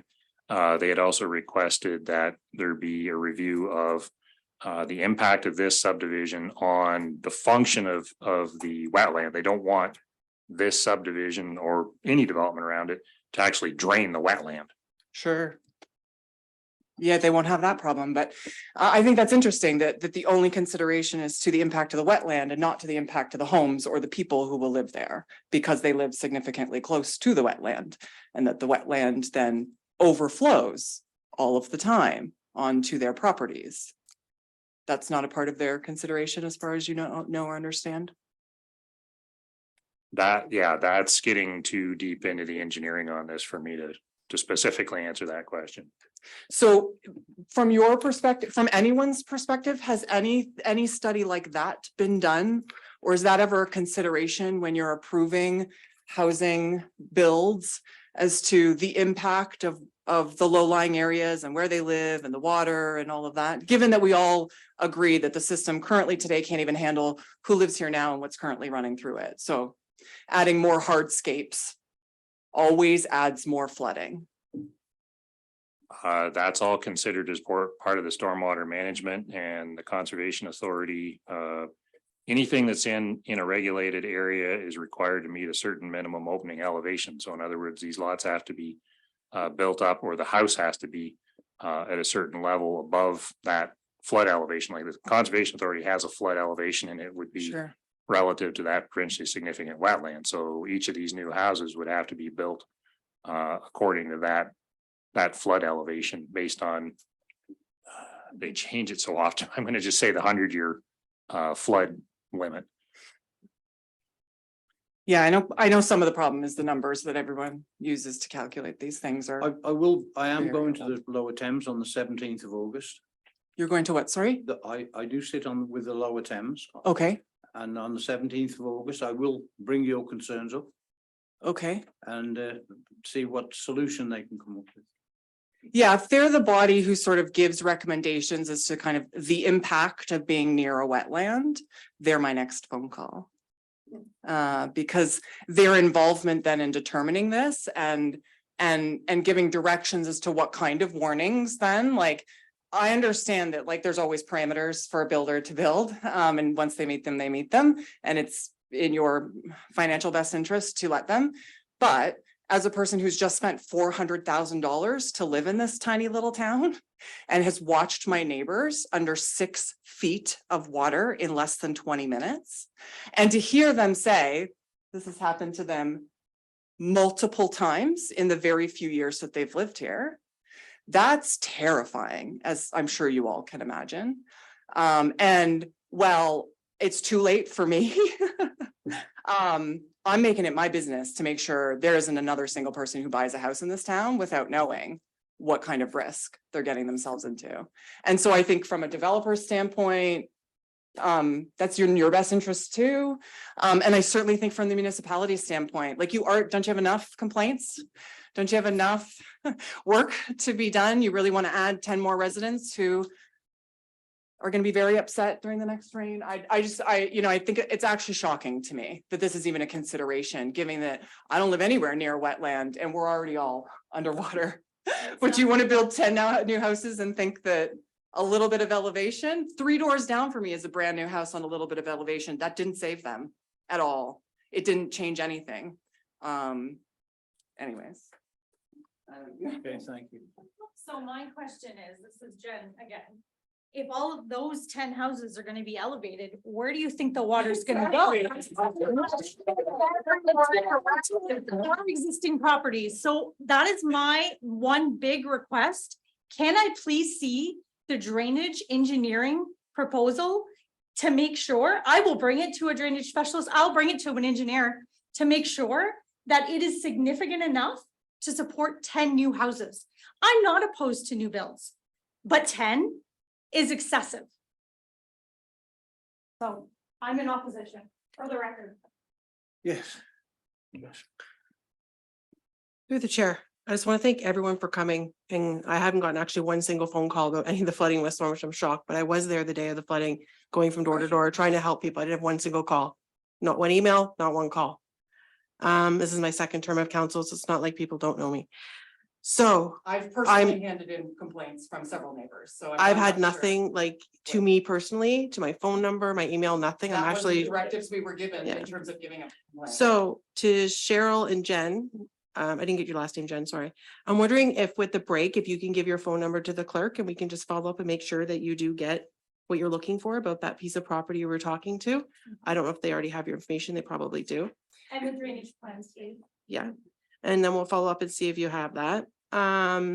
So all these buildings and all this planning needs to meet tests. And it's met all the tests it's supposed to meet, I'm understanding, Robert. So that's what happens with the planning and, sorry, I'm losing my train of thought here, but the planning and everything that we go on with when we do in any other municipality does when they have a new build, and this is 10. So it would be a lot more, a higher standard if it was more. I'm kind of proposing that maybe, since there's such an interest and such a problem, that council and municipality, maybe, I'm just putting this out there if anybody interested, if council too, would do maybe a special meeting just in this regard to see if we can look and see. I know we've had special town meetings in the past when something was a hot button topic and people had a lot of interest. Something that maybe we can propose in the future to look at. And then there's just maybe more open discussion and different things going on that we can, you know, get your names, get to know you, figure out exactly what and how your concerns look like and what and how we want to do and how the developer wants to look at too. And I'm sure Mr. Benjamin is the agent there looking to see if you can engage as well, if you'd be interested in something like that, if it was something that did go forward. You can speak on the. Hi, yes, I just wanted to give some clarity.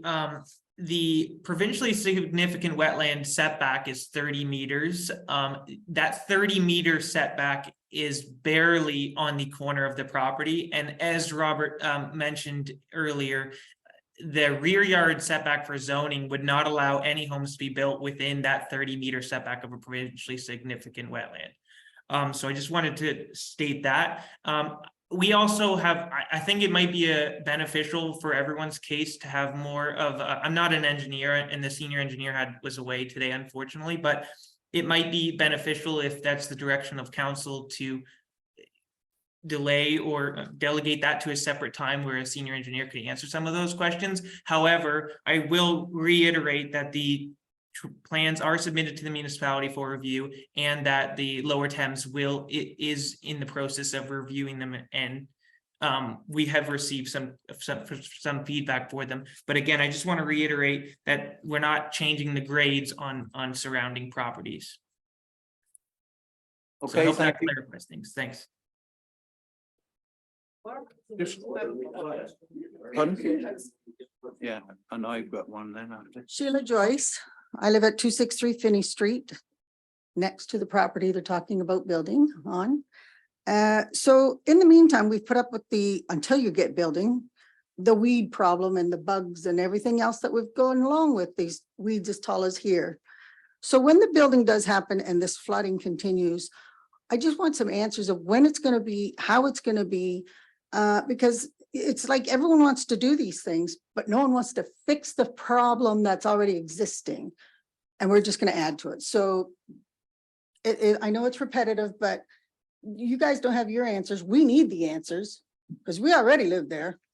We know the problems that are already existing, but I don't know, there's got to be either more homework or something on pause, or infrastructure has to be taken care of before more development. I agree, we do have to grow. We need to grow. That's a good thing. But fix the problems that are already existing, please. Okay, I'd like to put something to council. I think we've heard a lot and everything they said pretty well makes sense. Why don't we defer this one until we have more information?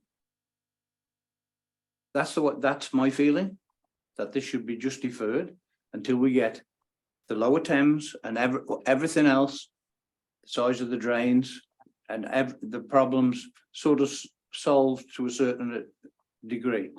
So I put to council their feelings on deferring this one. Yes. Through the chair, so we would be wanting to see the engineered report. Is that what we're waiting on? The traffic report? And then At Lower Thames. Yeah. Anybody else? Go on. Yeah. Oh, okay, James. Yes, I am one of the people who was in the affected zone of the flooding. Fortunately, my house is just a little higher, but my backyard and my front yard were covered in water. I've lived here about 11 years. This is not the first time that we've had that amount of water in a short time. The drainage was such on Pioneer Line that the fire department was trying to, in vain, pump out the drainage blockage so that the drains could take away the water. It would be very interesting for the council to let the citizens of West Lorne know what the plan is to improve the drainage system. I realize we're living on a swamp, but if we're going to be here and we're going to build more houses, we need to deal with drainage. Thank you. Thank you, Mr. Patterson, but that will be coming up later on in the meeting and we will talk about it then. Thank you. Yeah, so I just would add then that that no new builds are done until that report comes through in November. Because that report that you're going to talk about later is a review of the entire system to identify where the faulty parts are, what it would take to fix it, all of that, which means you can't really know the actual impact of this until you know what the system looks like today anyways. So it stands to reason to me that you wouldn't be able to effectively approve anything new because you don't know what the system looks like today. That's why you're about to approve $100,000 of a budget to review it. So that would give you a lot more information about what the drainage system would look like. Until then, I know they won't love that, but I don't know how you would have the information today to make those decisions wholly. That's why, about the that's drainage why I'm issues. asking it for it to be deferred. Right, so I just meant deferred until that report comes in as well, because this counselor just mentioned a few of the reports they already have. I would also want to see that report. I've also asked for a special meeting about that directly with Magda and Lee. I think that would be very helpful for the community to understand. And for us to all feel like we're working together, because while it's going to take you potentially months, years to change infrastructure, it rains every day. And so until then, your citizens are just being told to hold tight, and I don't think that's appropriate or fair. And with all due respect, Deputy Mayor, if you haven't heard from people, I would love to introduce you to about 20 people I have in my DMs and messages every day right now that I met just by riding my bike around for about an hour after the storm. And every single person has a personal story. I've talked to gentlemen who have lived in this town for 70 years, who say that my house has always been wet. So it's a very well-known problem. And if you're not getting the phone calls anymore, I recommend getting out into the community and knocking on doors and talking to people, because they certainly want to hear from all of Thank you. you. Through the chair, I was there that morning, walking around, standing in front and doing everything I could. I was on vacation and I worked 3 jobs and I still was there. So yeah, no, I didn't understand. say I didn't know was about the too, problem. 'cause it happened I in front of said my that house. I just didn't hear personally from people calling me and such, but Yeah, we were told we Usually- shouldn't phone call, that we should submit the official complaints. And so that's what I've been rallying people. Well, to we do. are That talking sounds about great. Finney here, and we're gonna be talking about the drainage after. I don't want to get everything. The mixed. drainage affects Thank you very everybody, much. sir. Okay, I'll just get at one last thing, Mr. Mayor. If anybody in this room, Dennis Joyce, 263 Finney Street. If anybody in this room needs to know about that property that we're talking about, by all means, come and see me. I've lived over there since 1967. I'll let you know all about that property Okay, thanks. and all the ones around it. Okay, I'll take one more off the screen. Thank you. I just wanted to also mention a functional servicing report was submitted, which does slightly address stormwater management to the municipality and the Lower Thames for review. So if you are agreeable to deferring, I'm okay with waiting until you hear from us more engineers on this matter. Thank you. Okay, thank you.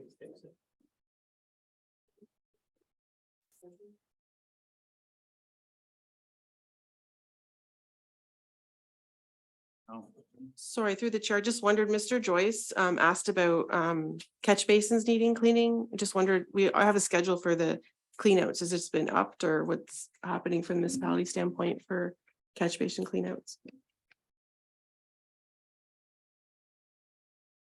You asking? Yeah. You're just saying they were. Someone was out checking the basins this morning, but I don't think you did too much. So this, just to be clear, so this is all gonna be deferred till we do all these reports, and then will we be re-notified of your findings, or are we gonna have another meeting on this, or what this scoop is? Yeah. When I see the show of hands of council, that's going to be deferred. Then everything we do is in public, and you will know about it. So I'm going to call that just a show of hands. Are we going to defer that? That West Elgin Council hereby receives the report from Robert Brown Planner regarding zoning and bylaw amendment application D-12-2023 Finney Street Recommendation Report, Planning Report 2023-036. And that West Elgin Council defer the zoning amendment for the subject parcel to Finney Street pending further impact studies as discussed. I'm moving. Councillor Denning. Seconded by Councillor Navakis. All in favour? She's carried. Okay, we go to 6.3. Zoning bylaw amendment, application D-14-15-2023, recommended report 2023-35. Robert, have you got anything on that one, please? Thank you, Mr. Mayor. This is fairly straightforward application. This is a zoning amendment application that's being requested as a condition of the earlier severance approval that was granted by the Land Division Committee back in June of this year. The application's been reviewed under PPS, the county OP and the local OP, and everything is consistent with and will be made consistent with as a result of the zoning bylaw amendment. This one's a little different because the lot is actually smaller. So instead of going to what council has generally seen in the past to the restricted agricultural A3 zone, this will actually be going to the rural residential zone because the lot's actually under a certain size requirement where it goes to that zone versus the A3 zone. It doesn't permit things like livestock and that, just more residential based. This was circulated to everyone within 120 meters. It was also circulated internally and outside agencies. And there was no concerns or objections to the application moving forward. As such, unless there's questions from council or the public, that is all I have, Mr. Mayor. Okay, thank you. Is there any comments from the public? Any comments from council? Seeing none, could I have the recommendation, please? That West Elgin Council hereby receives the report from Robert Brown, planner, regarding zoning amendment application D-1415-2023 26338 Queens Line Recommendation Report, Planning Report 2023-35, and that West Elgin Council approved the rezoning for 26338 Queens Line from General Agricultural A1 zone to Agricultural A2 and Rural Residential RR zone in accordance with the attached draft bylaw. And that further, that West Elgin Council consider the bylaw to amend the zoning bylaw as presented in the bylaw portion of the August 10th, 2023 council agenda. Okay, can I have a mover for that one, please? Councillor Navakis. So moved, seconded. Brian Strytland. Seconded, all in favour? It's carried, thank you. Number 7, adoption of the minutes. Mr. Mayor. Adjourn the public meeting. Oh, okay. That Council of the Municipality of West Elgin hereby adjourn the public meeting pursuant to the Planning Act at 5:49 PM. Mover. Councillor Navakis. Seconded. Councillor Denning. All in favour? It's carried. We're going to take a 5-minute break. Okay. Thank you.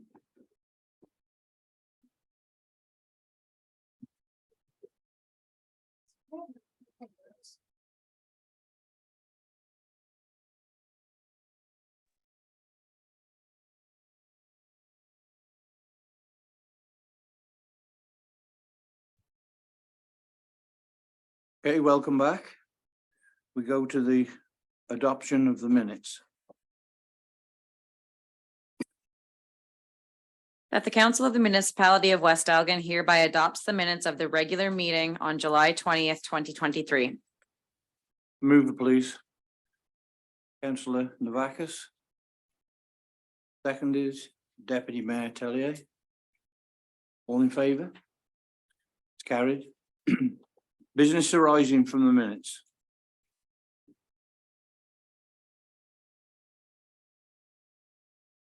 Okay, we'll go to 9, which is the consent agenda.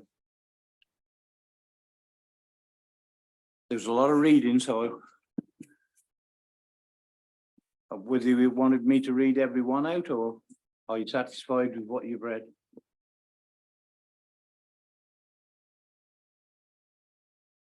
Yes. Through the chair, 9.2.5, the Oxford County homelessness and opioid crisis. I'm wondering if you can pull that and support that one. Yeah. Madam Clerk, could we do that?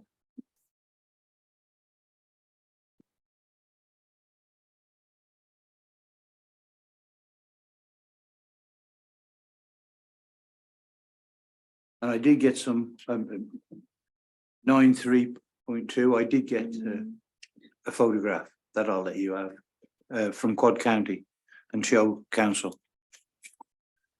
Thank you. Okay, so if that's it, nothing else from council?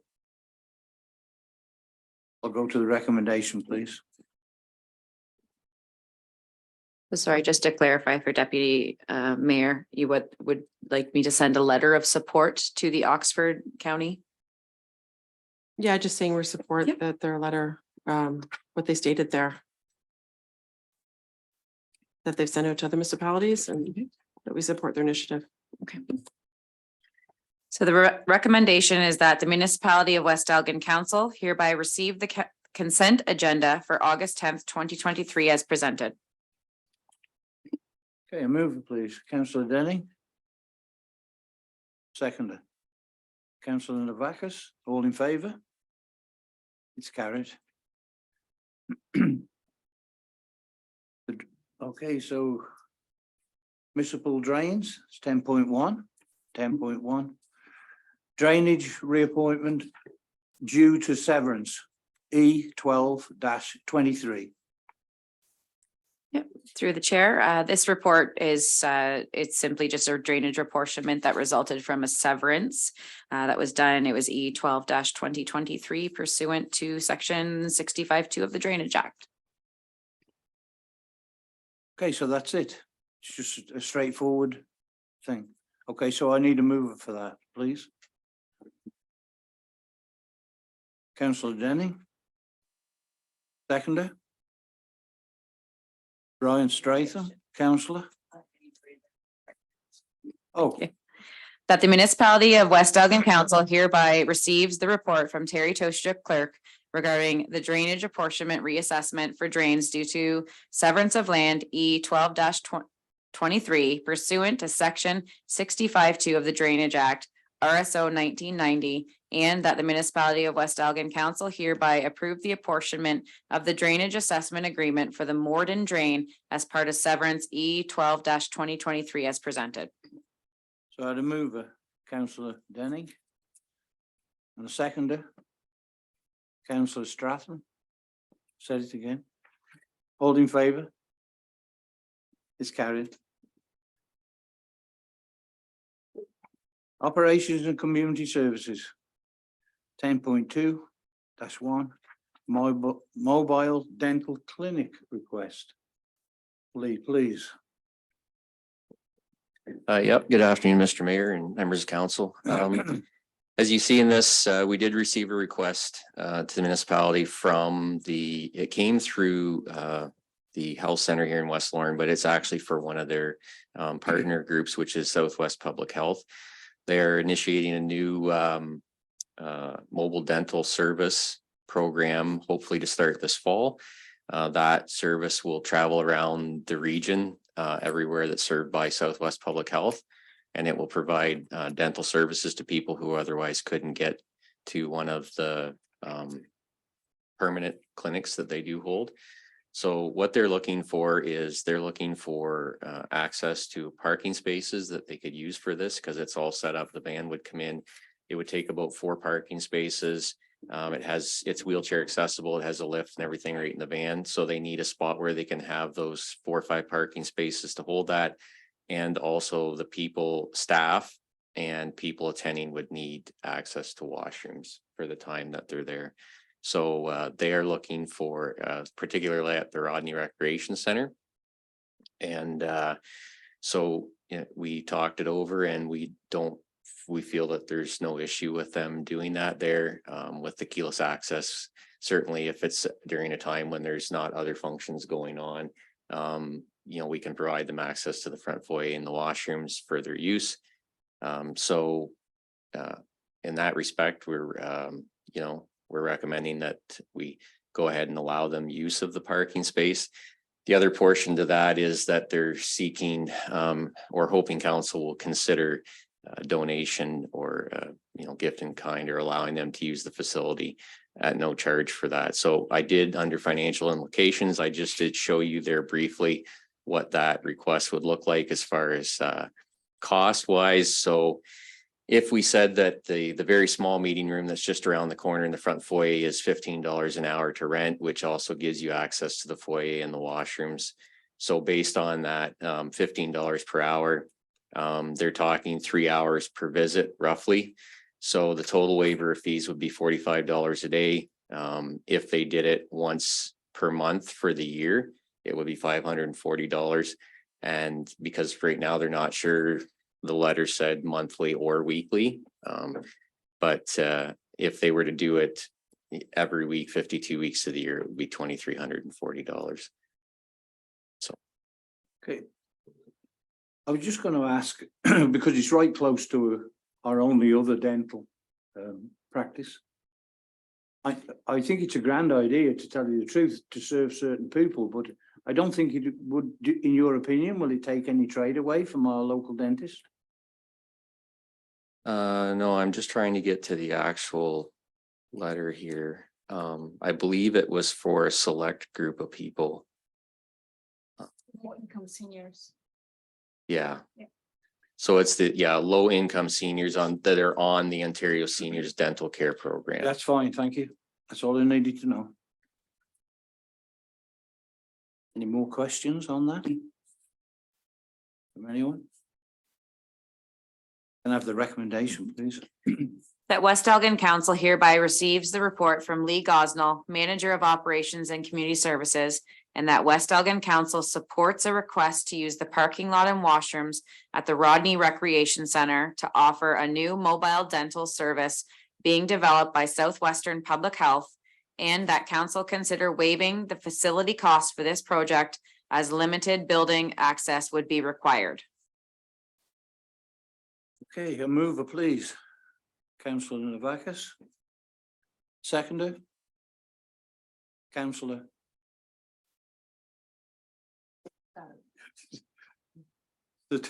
Oh, God. Statham. All in favour? Carried. I got something going on. Okay, clerk, 10.3. Yeah, so my Full committee vacancies and appointments. Thank you, Mr. Mayor. So this first report here is really to bring forward a discussion with council. We do have many committees that council is involved in, some of which are all of council, some have been members that have been appointed.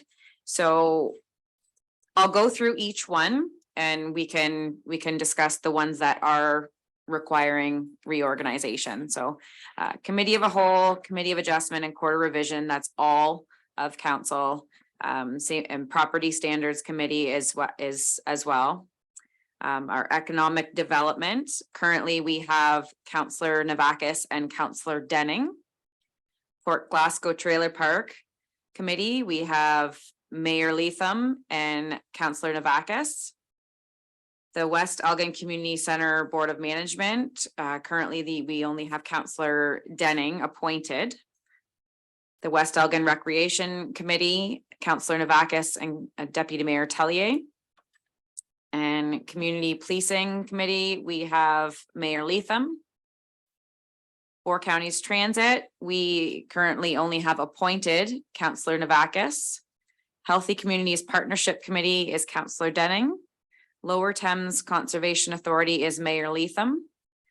Tri-County Board is all of council with one as an alternate. And the West Elgin Community Health Center Supporting Planning Committee, we have Mayor Leatham. West Lauren Heritage Homes Board of Directors is Councillor Tellier, sorry, Deputy Mayor Tellier. And then the Rodney Aldeboro Agricultural Society, we have Councillor Navakis. And the Youth Task Team Committee, we have Deputy Mayor Tellier. Dutton Dunwich West Elgin Housing Stability Coalition, we have Deputy Mayor Tellier. And then newly discussed in recent meetings was the Rodney Park Revitalization Committee, which we do not have anybody appointed. And yes, the Committee of Adjustment is again, all of council. in the committee of adjustment, the other thing to mention is that the mayor was generally appointed as the chairperson and the deputy mayor as the vice chair for that. So moving forward, the ones that are missing somebody at the moment are the West Elgin Community Center Board of Management, the Four Counties Transit Board, Tri-County, and then the Rodney Park Revitalization Committee. So I will leave that to council for discussion.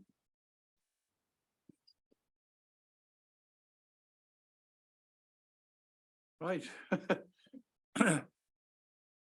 Carry on then. Through the chair, I'd be happy to start on this. So I think that as you look at all of this, our mayor is very heavily weighted on a lot of these committees. And now that he's in the role of mayor, perhaps we should just be mindful of the fact that we don't want to overload him. And I know you love all your committees, but if there's anything that you want to back away from, I'm certainly willing to support you and step up into another committee to free you up for the work that you need to do as mayor. Yeah, well, I have tried to step in to our past mayor's place to a certain degree, try to keep me on going. But the trailer park, which is about to finish, from what I can see. Community policing, I did quite a lot of work on it, but it hasn't got off. I've been to the schools. I've seen the police. I've got a lot of the people that were on it before want to come back and they're waiting to be notified. But then when we had this problem that we unfortunately got ourselves into, that sort of stopped that. So it's all ready to go, really. Police, we're really willing to help. And but I haven't got time to do it. I'll be honest with you.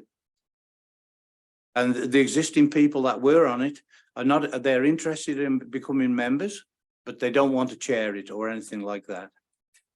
But once it gets going, it's really interesting. You have a report from the police every month. It's just one meeting a month. And I think it's well worth pursuing. Through the chair, what time are those meetings at? 7 o'clock. At night? Yeah. Okay. At a night to be chosen now, but that's what people sort of liked. Through the chair, I'm a nosy Nelly. I will take on policing. Would you? Sure. I'm pleased, and I think I really quite enjoyed it when I was on it. And it was COVID that really stopped it. And then, but it's so interesting to get these youth and the two schools in, and then they get their own community policing and bring it in. I think it's well worth doing. Through the chair, Amelia will be very excited to see me around at things. Thank you for that, anyway. The Tri-County. I'm looking at the Tri-County. Ryan? Through the chair, I'd be happy to do that.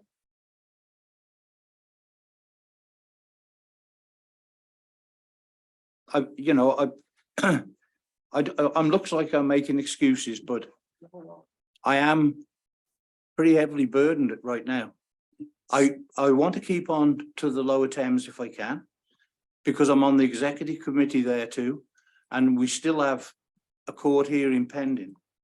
And so when that's all cleared up, maybe somebody could help me out there too. But at the moment, I think I should stay on that until it isn't a mess. It's until this thing is cleaned up, tidied up, because I'm on that executive committee and there's 5 of us on, and we're liable to be called back into court. Through the chair, does that mean I move off of the alternate? Just gotta know. Perfect.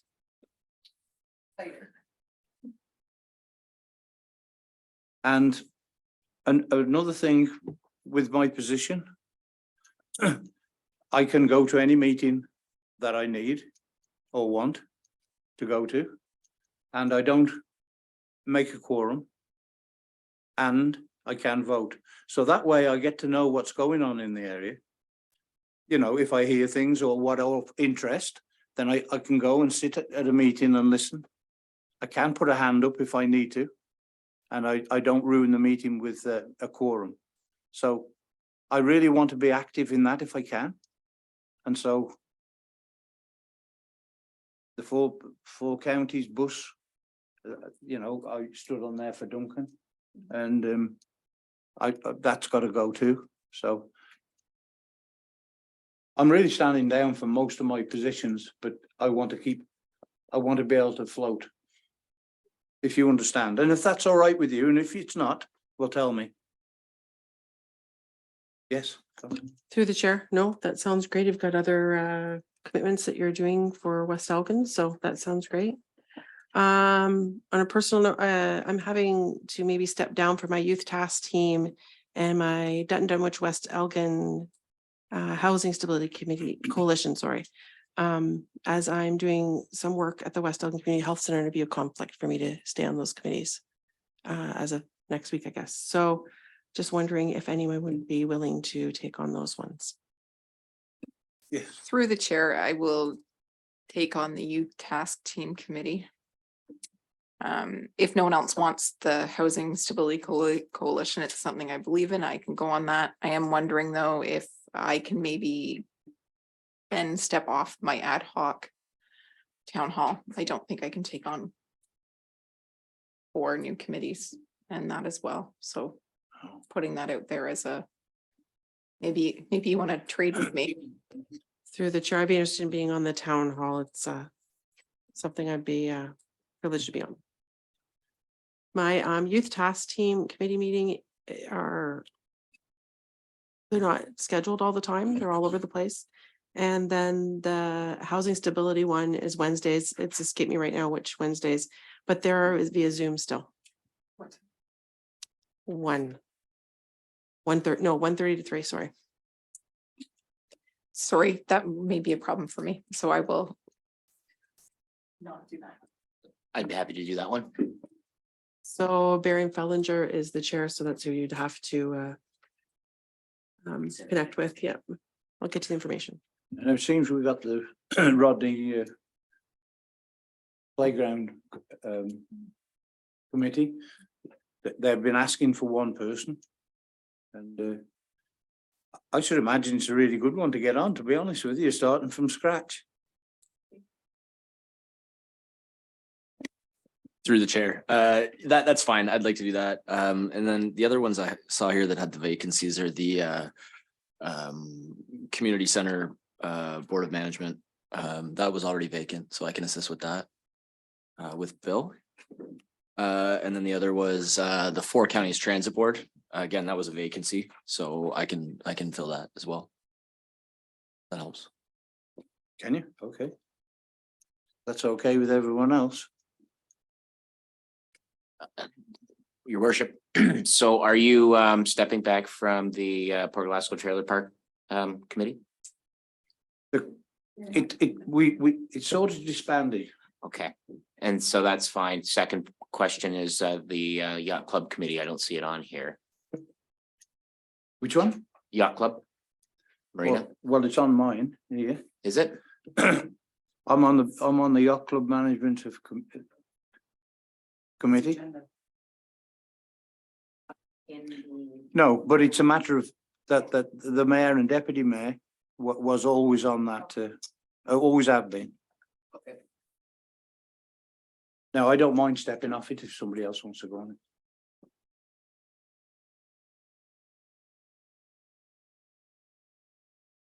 Oh, are you staying on that?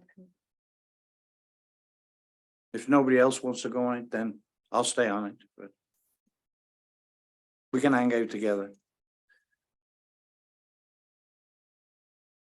Okay, then I'll do that. I can, would you like me to read them out as we amended them? Sure. I can do that. So what we have, there again, committee of a whole, committee of adjustment, quarter revision and property standard is all of council.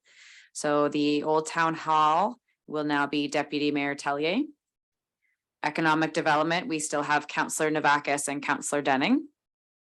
Port Glasgow Trailer Park Committee.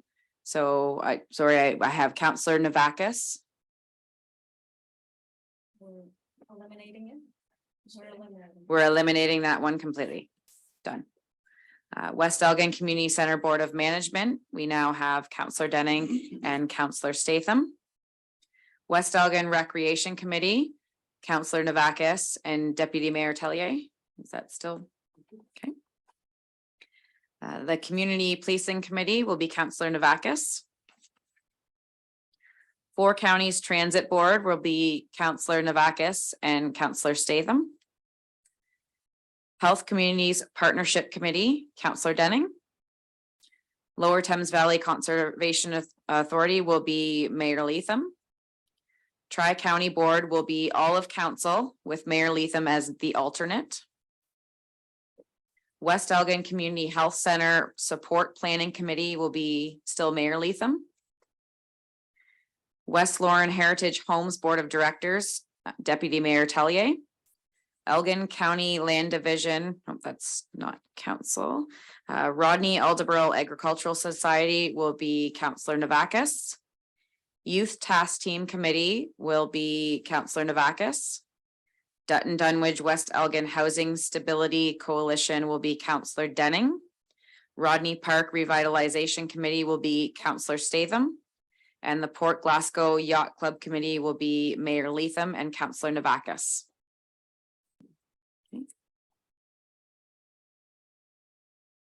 So the recommendation is that the Council of the Municipality of West Elgin hereby receives the report from Terry Toshuk, clerk, regarding the council committee appointment, and that the council and that committee members for each committee be appointed as decided by council, and that the bylaw to appoint the committee members to each committee be brought back for adoption at the next council meeting.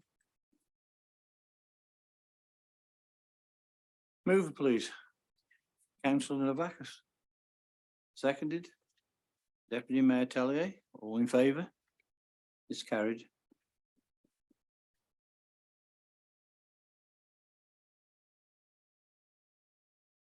Ten 10.3.2 for Glasgow Yacht Club. Reintroduction of agreement. Okay, so this report is to provide council with just information. This report was previously presented in 2021 regarding the proposed agreement with the Port Glasgow Yacht Club to determine, and this is just to determine council's position for proceeding. So at the regular meeting of council on May 13th, 2021, council was presented with bylaw 2021-31, being a bylaw to enter into an agreement with the yacht club, which is governing the terms and conditions for work performed on municipal property. This bylaw was passed authorizing the municipality to enter into the agreement, but due to certain circumstances, council decided to postpone the agreement and address at a later time. So attached in that report was the agreement.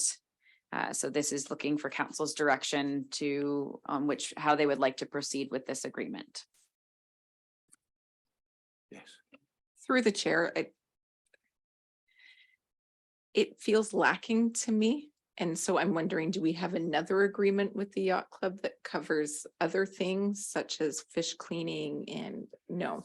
So I'm just wondering, it's also, to me, 2 days doesn't seem like a lot. In my 6 months that I've been here, they announce they're doing work and often it's at a cost to the municipality, and 2 days doesn't seem like enough to me for council to be able to vote on it or have conversation. And I'm wondering if a larger agreement is actually necessary as we move into the next 20 years of a relationship with this organization.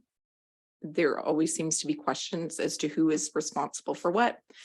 So I'm wondering if perhaps we hold off on this and try to sit down and come up with a more comprehensive agreement so we can avoid some of the conflicts we've had in the past 6 months. I agree entirely. Start again and make a new agreement that both sides agree on, and we know exactly what we're doing. And right now we don't, and they don't either, to be honest. So it's time we had something concrete. Through the chair, the agreement that we have with the yacht club was completed in 1994, I believe. It's an original agreement. A lot of things have changed. There is a new fish cleaning station. Luckily, the yacht club assumed responsibility for the remainder of the day of the year, or I should say the season. But this, I encourage council to help revising this agreement, as it's going to affect our next year's budget. So I think, you know, in the new agreement, responsibilities and any kind of cost implications should be included. Okay, anyone else? Okay. I think the agreement being general is not necessarily a bad thing. It certainly communicates clearly that work done on either party, its notification is received and okayed. The one part I suppose I didn't necessarily see in the agreement, maybe it's there, I just didn't see it, was financial implications of that work and the spirit of the idea of it being sort of a 50-50 kind of partnership in all things we do. You never saw that? No. So I think that from my perspective would be something that whether it is 50 or 50-50, you know, a clear understanding going forward so that when people are making plans to do work, they know that we're going to be responsible for half, they're going to be responsible for half, and we both have to agree in order for that work to be done. If that's something both parties can, you know, see as reasonable, I think that sets us in a pretty good position for the future to know how to effectively budget projects. I think we've got to have a good sit around the table. And like I said, we got to come to an agreement properly between the two of us. Through the chair, 1994 Yeah. was a long time ago, and the operations down at the marina have changed completely. They've changed completely over the past 4 years, and I think that you make much better friends when you're all at the table with the same understanding of what expectations are and who's responsible. So I think looking at a new agreement is in our best interest. Some of the parts of the old agreement, like you said, just doesn't really apply now. But if it comes to their advantage, sometimes they want to bring it in. But that really isn't the case, because like you said, it's changed so much over the last 30 years that it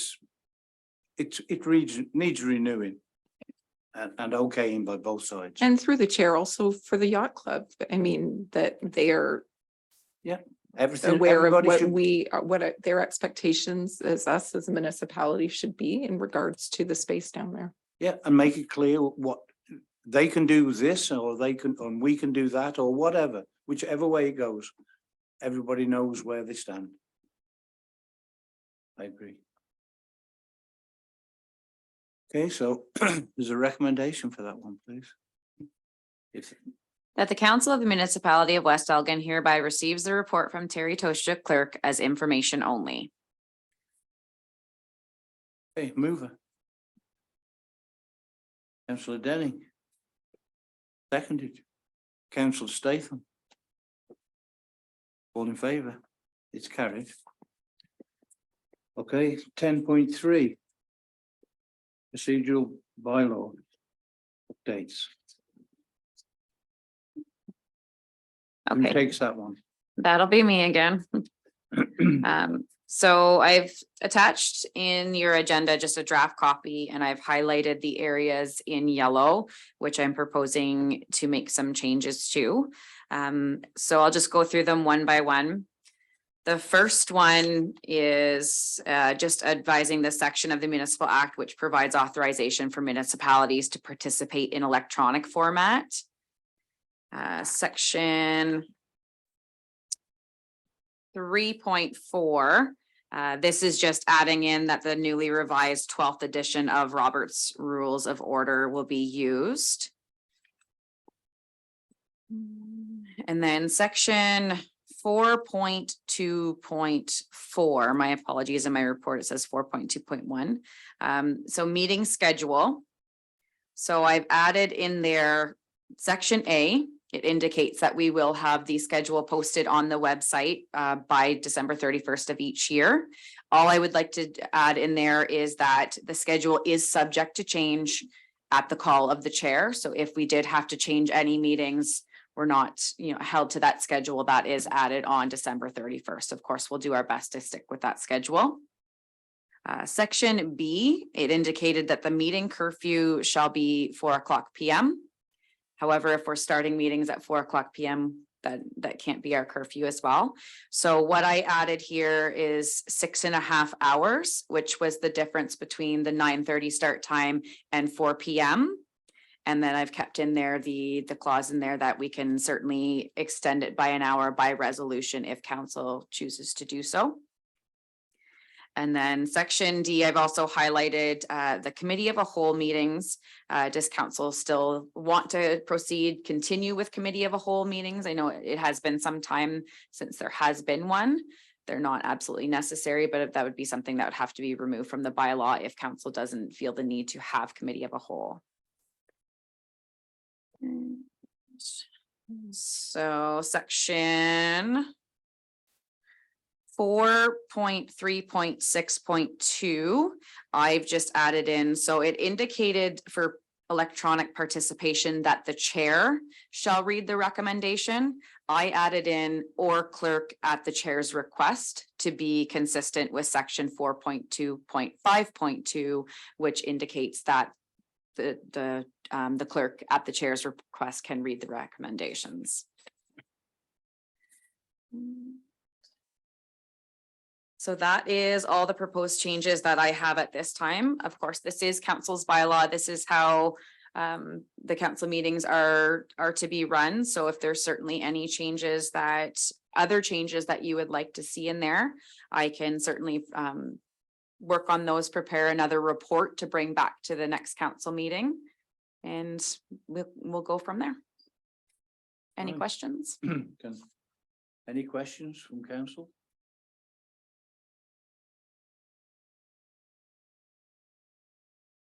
Hopefully, I think you covered everything. Yeah, I hope so.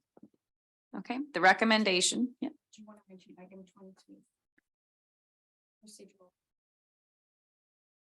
Oh, that's just for to repeal those other bylaws. So what I'll be doing when this bylaw does pass is I will repeal all the other bylaws, and it will be one clean cut, straightforward bylaw. So there's no questions on which bylaw is our procedural bylaw.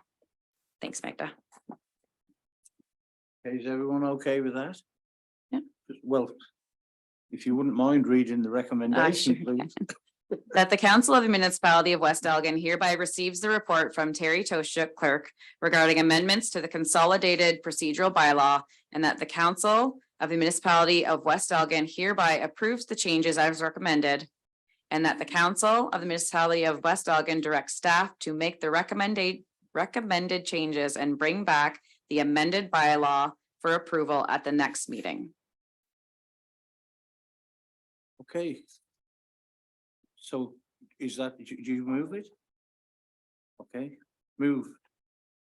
Councillor Navakis. Seconded. Councillor Denny, all in favour? It's carried. Thank you. Thank you.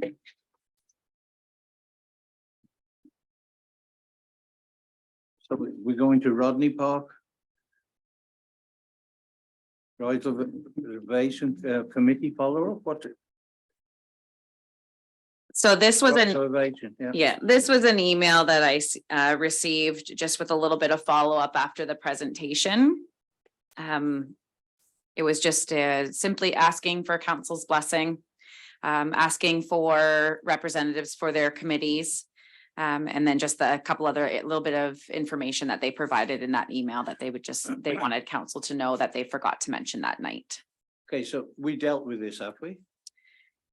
Yeah, so there's other than the committee, and they would like a formal blessing from council to proceed with the project. So I can certainly read the recommendation if you'd like. Okay. Yeah. please. That the Council of Municipality of West Elgin hereby receives the report from Terry Toshuk, clerk, regarding the Rodney Park Revitalization Committee follow-up questions and comments, and that council give their blessing to the Rodney Park Revitalization Committee to move forward with the anticipated project, and that a member of council will be appointed to the Rodney Park Revitalization Committee during the council committee selection and appointment process. Move it. Councillor Statham. Seconder. Councillor Denning. All in favour? Is carried.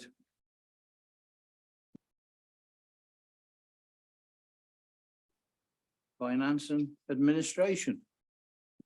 Elgin Group Policing Agreement. Magna, please. Thank you, Mr. Mayor. So this is, this report, was presented to council last year as well.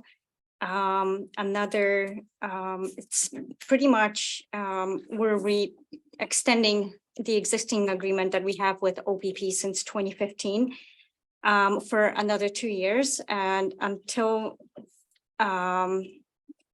Community Policing and Safety Act will come to into force. So hopefully another 2 years will provide enough information so we can redesign new agreement with OPP. We're not the only ones that are part of the agreement. There is 6 municipalities in Elgin County. We have no issues with police services. I think the service has improved. Cost has been stable, like there's no major increases. We haven't seen any actually in the last 3 years. As a matter of fact, 2023 cost went slightly down. So it's I think in our best interest just to extend the agreement and wait until everyone is ready. Okay, any comments from council? I agree entirely personally. So I need a mover for that, please. Deputy Mayor Tellier. Seconder. Councillor Statham. All in favour? It's carried. Right, 2023 capital updates. Not a lot to add, Mr. Mayor. If you look at the bottom balance, what we have budgeted to what we've spent so far, there is not a lot, but please don't forget, there is 2 major capital projects that we're currently working on. One of them is lagoon dredging with close to $1 million, and the other one is purchase of the grader. So if you subtract those, the other smaller projects are underway. Hopefully we're going to try to get as much done as we can this year. After COVID, things are more difficult to getting reasonable prices. Again, if things are not in line with our budget, we might bring another report to council near the end of the year asking either for deferral of the project or finding other ways of completing it. So that's all I have. Does anybody have any questions? Seeing none. Recommendation, please. That West Elgin Council hereby receives the report from M. Badura, CIO Treasurer, regarding 2023 capital update report for information only. Move it, please. Deputy Mayor Tellier. So moved. Councillor Denning, seconded. All in favour? It's carried. 10.4.3. West Lawn Storm Sewer Study Proposal. Thank you, Mr. Mayor. Last one. So very hot topic these days, flooding. Just want to remind council that this was in our plans. This recent flooding on July 29 did not kind of pushed us to come up with the plan. This was in our budget since last year. We had to defer due to unable getting the work done from engineering firms. As you know, all consulting companies have been swamped with work past pandemic. We were quite fortunate that Spreet was able to fit us, and the project could be done before the end of the year. Unfortunately, when we had a public meeting today, there's not much staff can comment on flooding.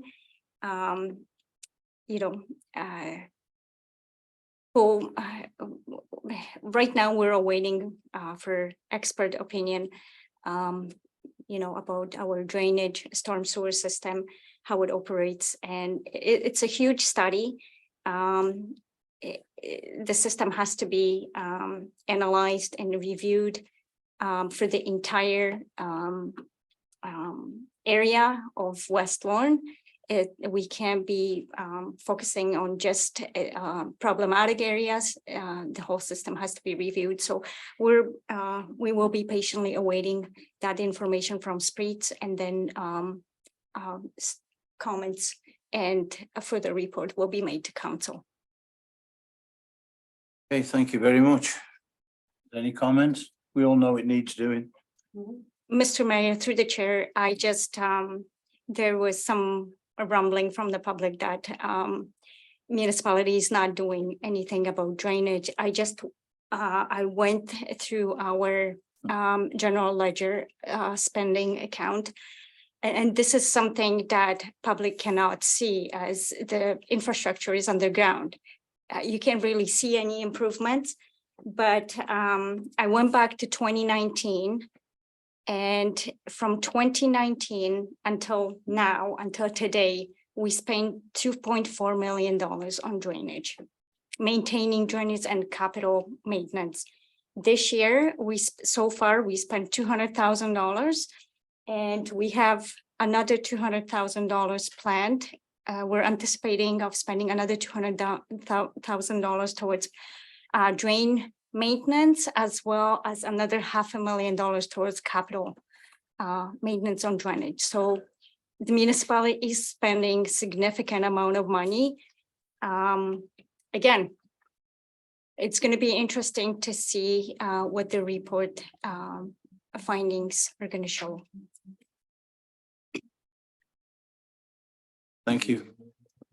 Through the chair, I lived in a place that flooded often. I understand 4 feet of water and how upsetting it is for people. I do think, though, drawing attention to the last paragraph from the Spreet report is incredibly important, that it does seem that they believe that our sewer system is able to handle a two-year return storm event, but what happened on the 29th of July was something that hadn't been seen in years. And so I think it's great that we're going through with the study that we had planned. Just we are facing climate change, and there is only so much we are going to be able to do.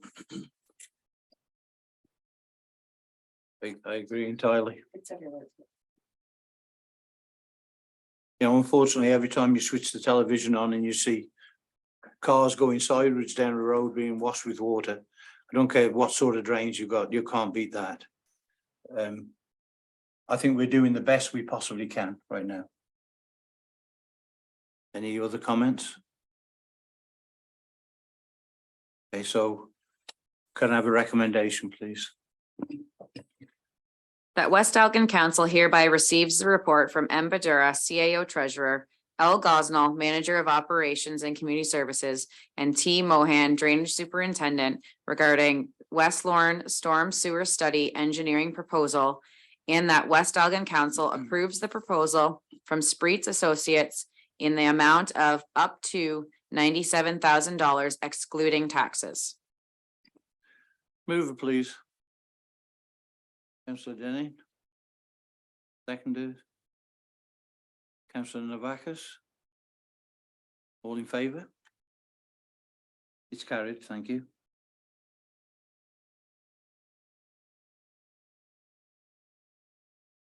Right, where are we now?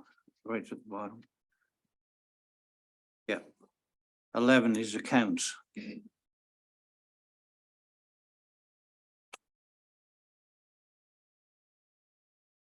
Agnes, have we got the money? We don't have them. Could you read the recommendation, please? That the mayor and treasurer are hereby authorized to sign payment voucher number 8 amounting to $840,187.64 in settlement of general, road, water, and arena accounts, including EFT 6951 to 7079, online payments number 1206 to 1218, check number 26238 to 26277, and payroll pay period 15. Thank you. Can I have a mover, please? Deputy Mayor Tellier. Seconded by Councillor Navakis. All in favour? Carried. Consideration of items requiring discussions. 12.1. Community grant application, Dutton Dunwich Softball Association. Anybody? Can anybody enlighten me on that one, please? Councillor. Through the chair. So as you see in the agenda package, Dutton Dunwich softball's looking for some funding to get their program revitalized. A good percentage of West Elgin makes up their club. But above and beyond that, if we still have some funds in our donation chest, I have not given up hope that Dutton Dunwich will respond to our contribution to our arena in light of the Hockeyville win with a mutually significant contribution. So I think that contributing to a softball organization that serves West Elgin residents is probably the right thing to do. And maybe not the 2,000, but I believe we've sort of been sticking to the 1,000 range the last couple of donations, if I'm not correct. Yeah, thank you. Anyone else?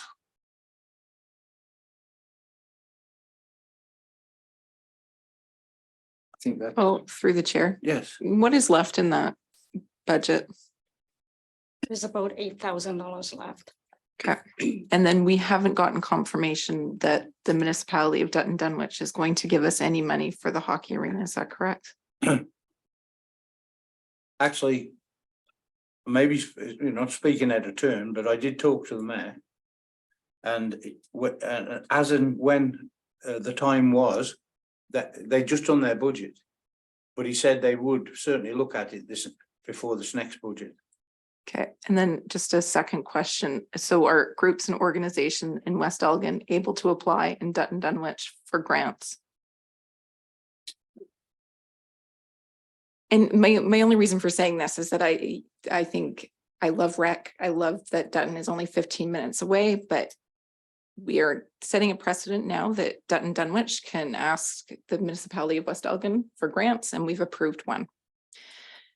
So if it's not reciprocal and we're not able to get grants for the services that we provide to Dutton Dunwich, and other organizations now in Dutton Dunwich can claim that West Elgin uses them, we've now opened up.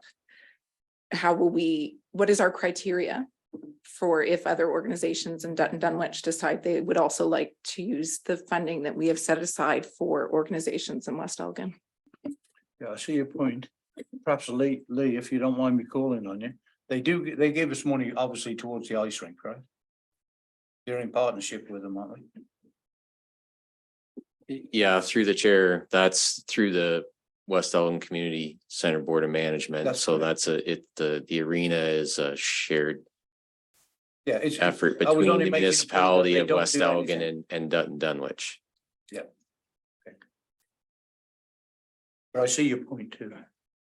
Yes. I see all these points and they're all very, very relevant. Under different circumstances, perhaps if it was different county, yes, that would be absolutely. I see it as a small token, a gesture. And there's no other municipality I would rather be supportive of than the next door municipality that shares our high school, our health center, our arena.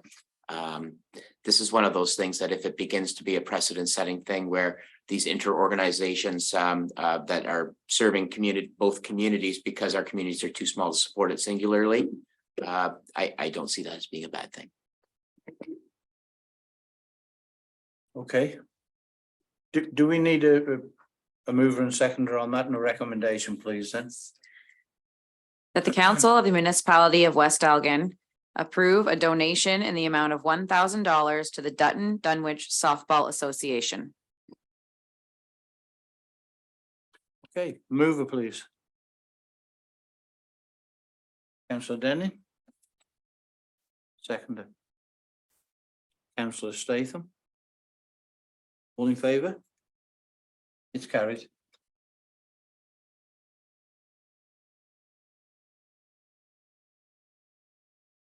Statements and inquiries by councillors, anything?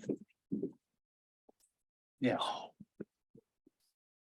Through the chair, I'm terribly sorry. I feel like I've monopolized this meeting and that was not my intention. Two things. First of all, I want to welcome Councillor Statham to council. It certainly feels strange to be full again.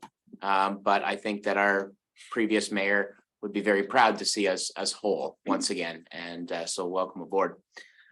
Just further to the rain event from 2 Saturdays ago, along with the rest of council, I spent a lot of time meeting with community members.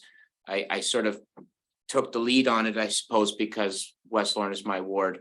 And over the last couple of weeks, I have heard many stories. I have spent hours and hours and hours with the community members here in West Lorne that have been impacted by the significant rain event.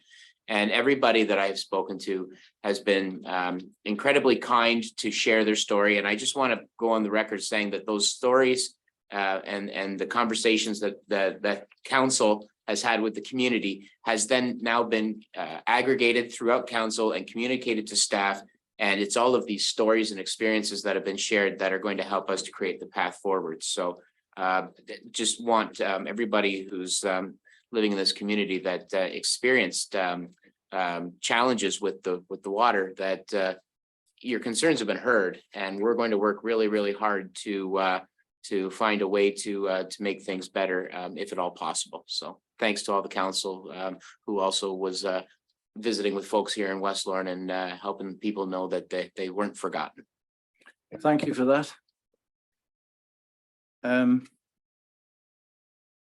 13.2.1 Queen's Line Pioneer.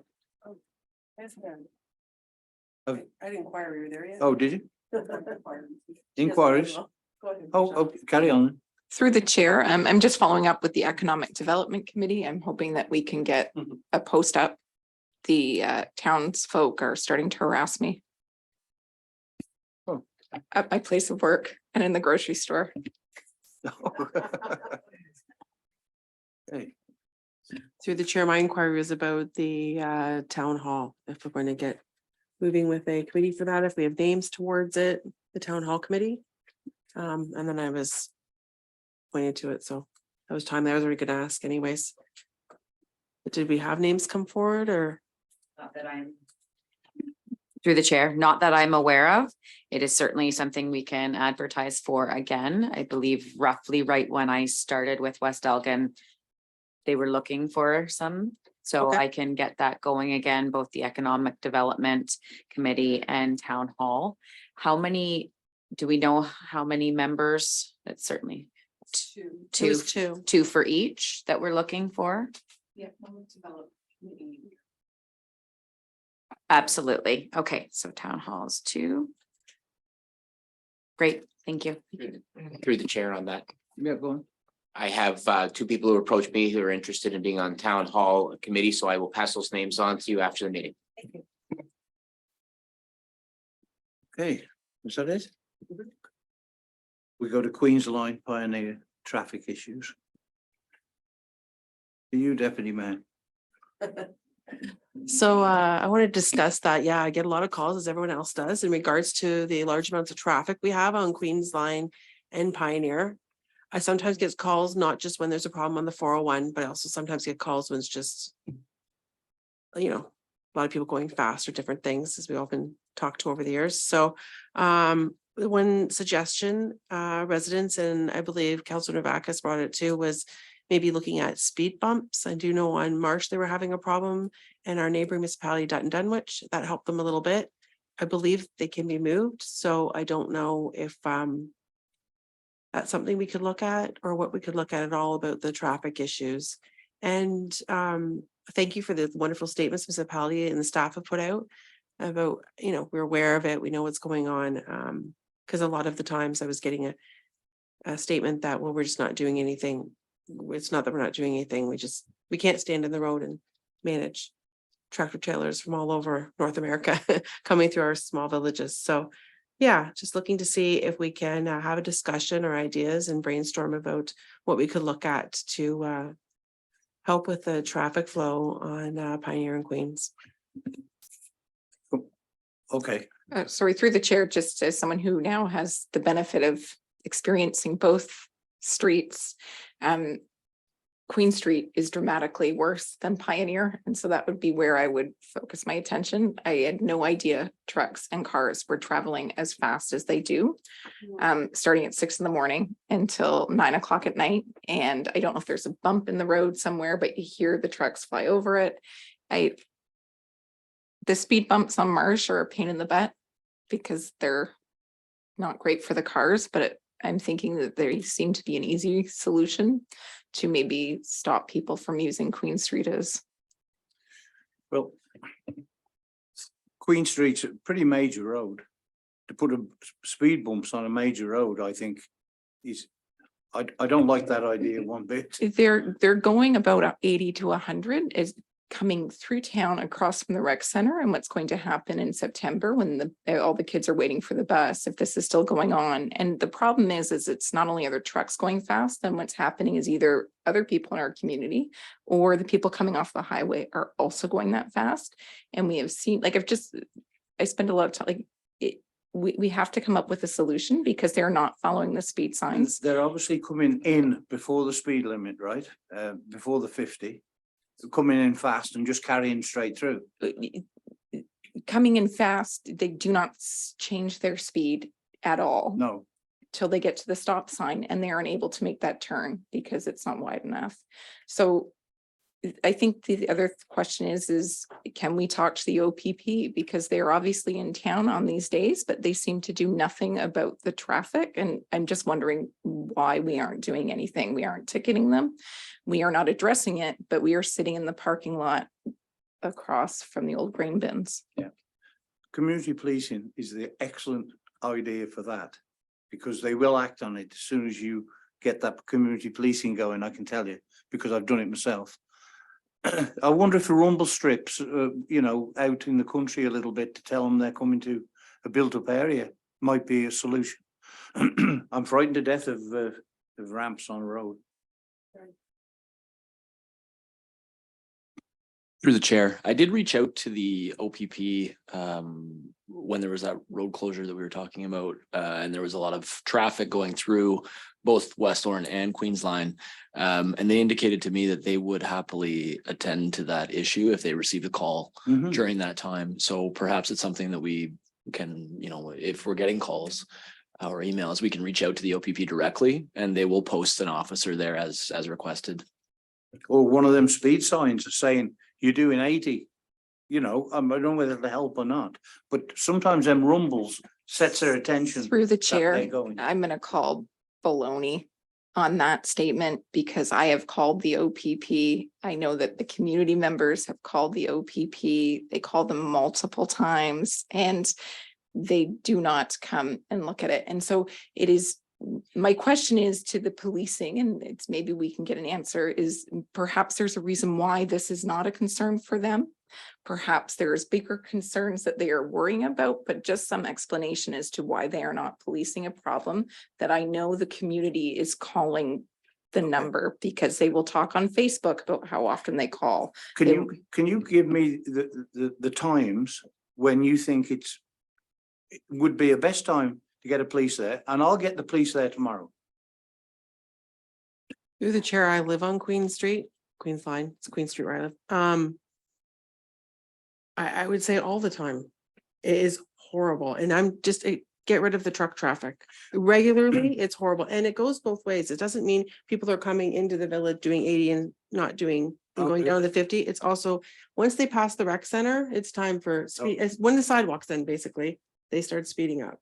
When my children were little, we put our cars sideways so they could play in our driveway, and we weren't safe. Let them catch a few then and It wasn't safe. get a bad name. It might Yeah. keep the feet off. It's really, really bad. And once again, it's a bus stop there. The park, kids going back and forth to the pool. It's been an issue for many years. We've been talking about it.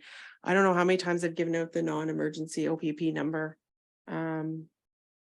Basically since I've lived here. So I have it memorized. So yeah, they don't really do a lot. Unfortunately. Well, we can but try. And I'll do that if you want. Yeah, that'd be great. It's a safety issue, so that's it.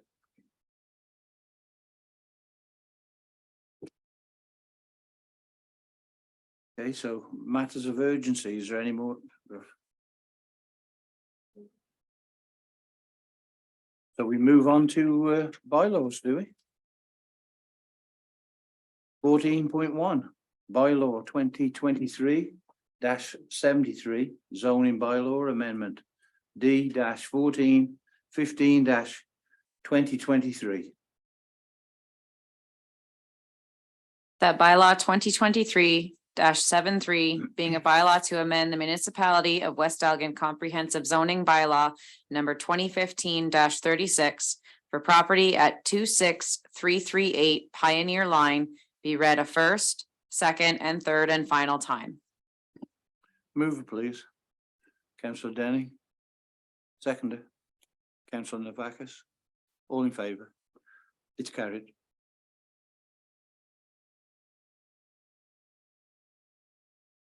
Fourteen point two, bylaw 2023-74, zoning amendment.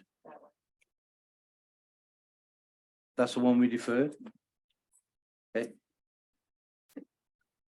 14.3, bylaw 2023-75.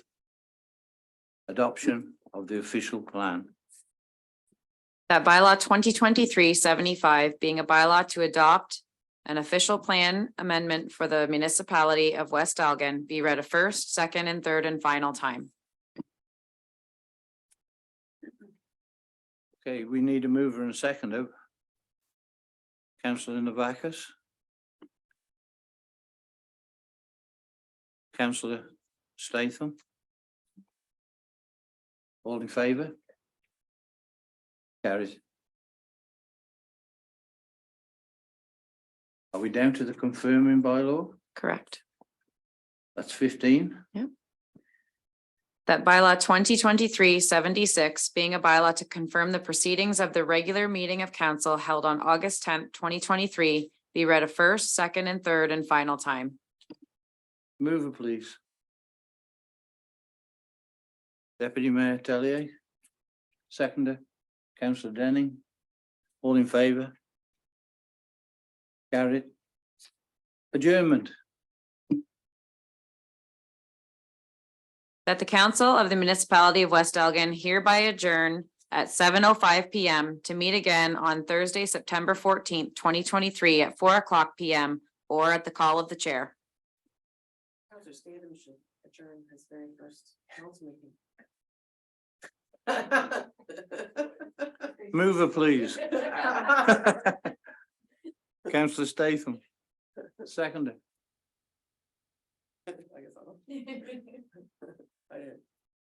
Oh, you. Deputy Mayor Tellier. All in favour? Thank you very much.